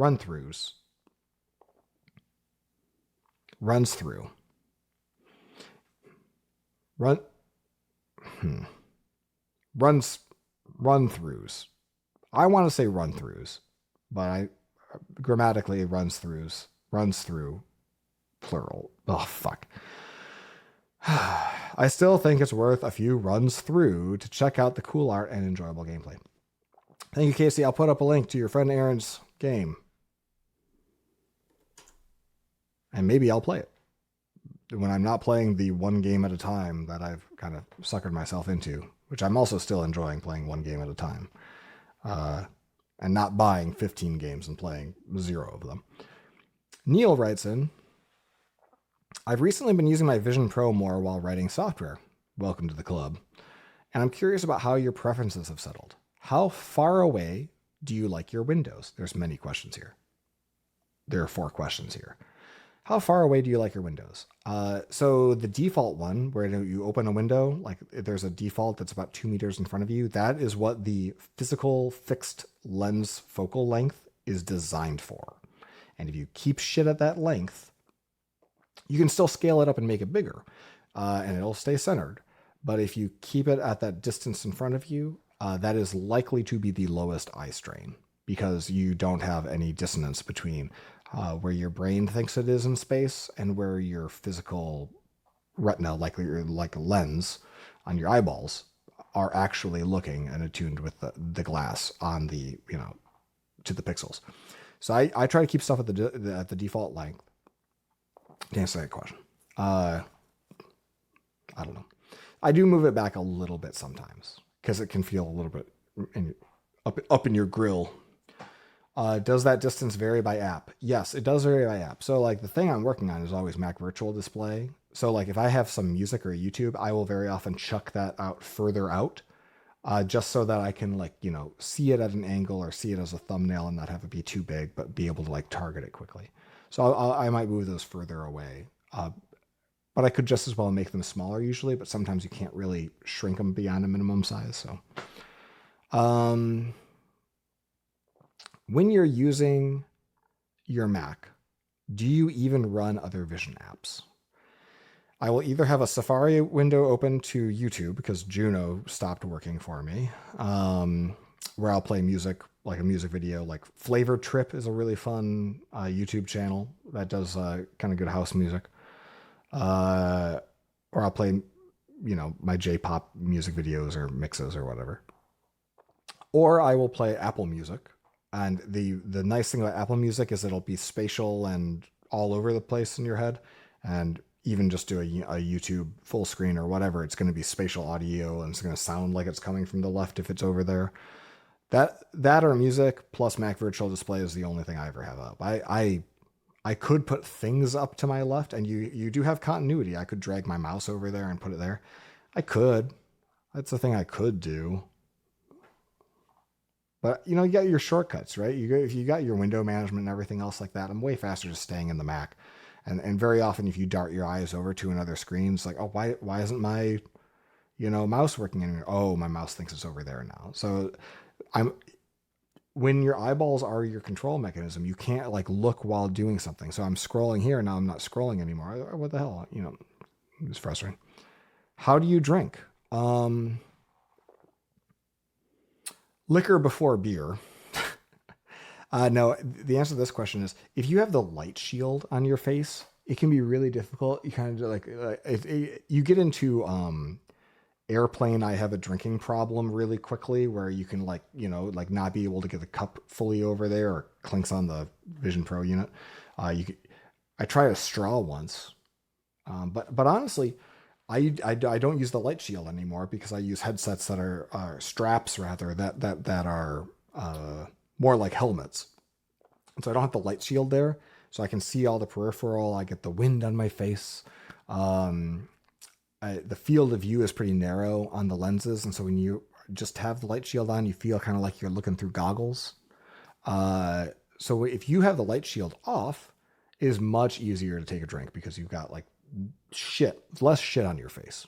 In fact, no real shit touching your face until you get up to here. So that makes it way easier.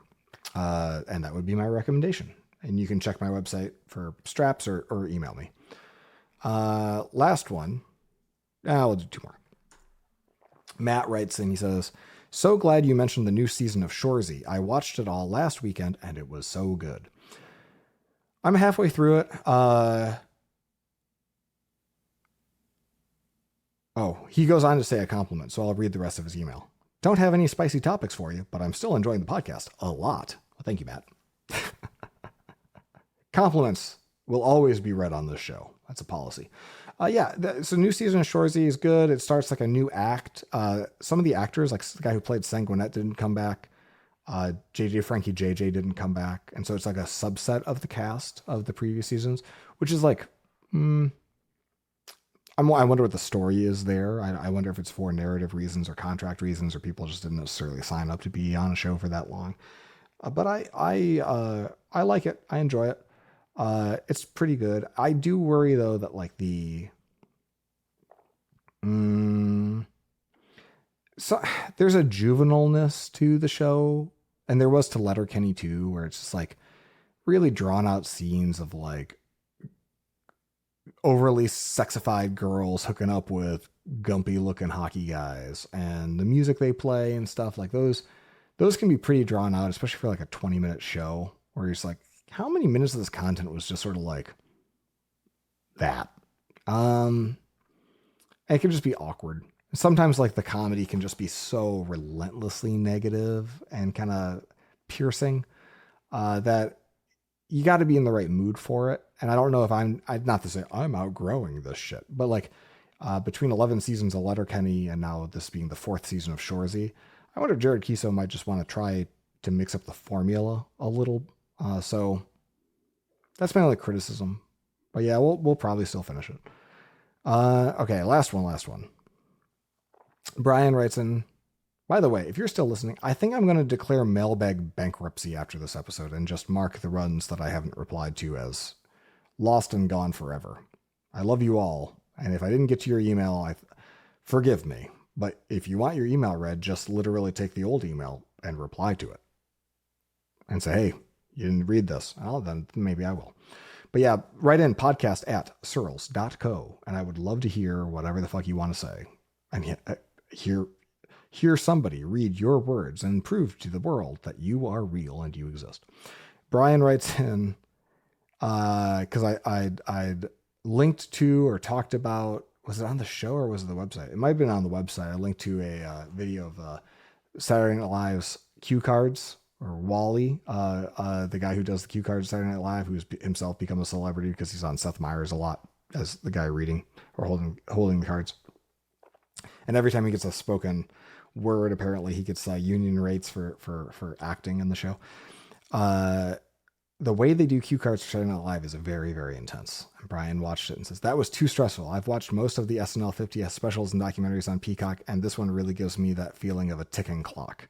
Yeah, this is how they do that, how they pull that off. If you have any sort of like latent work stress at the end of the day, this is not a way to unwind.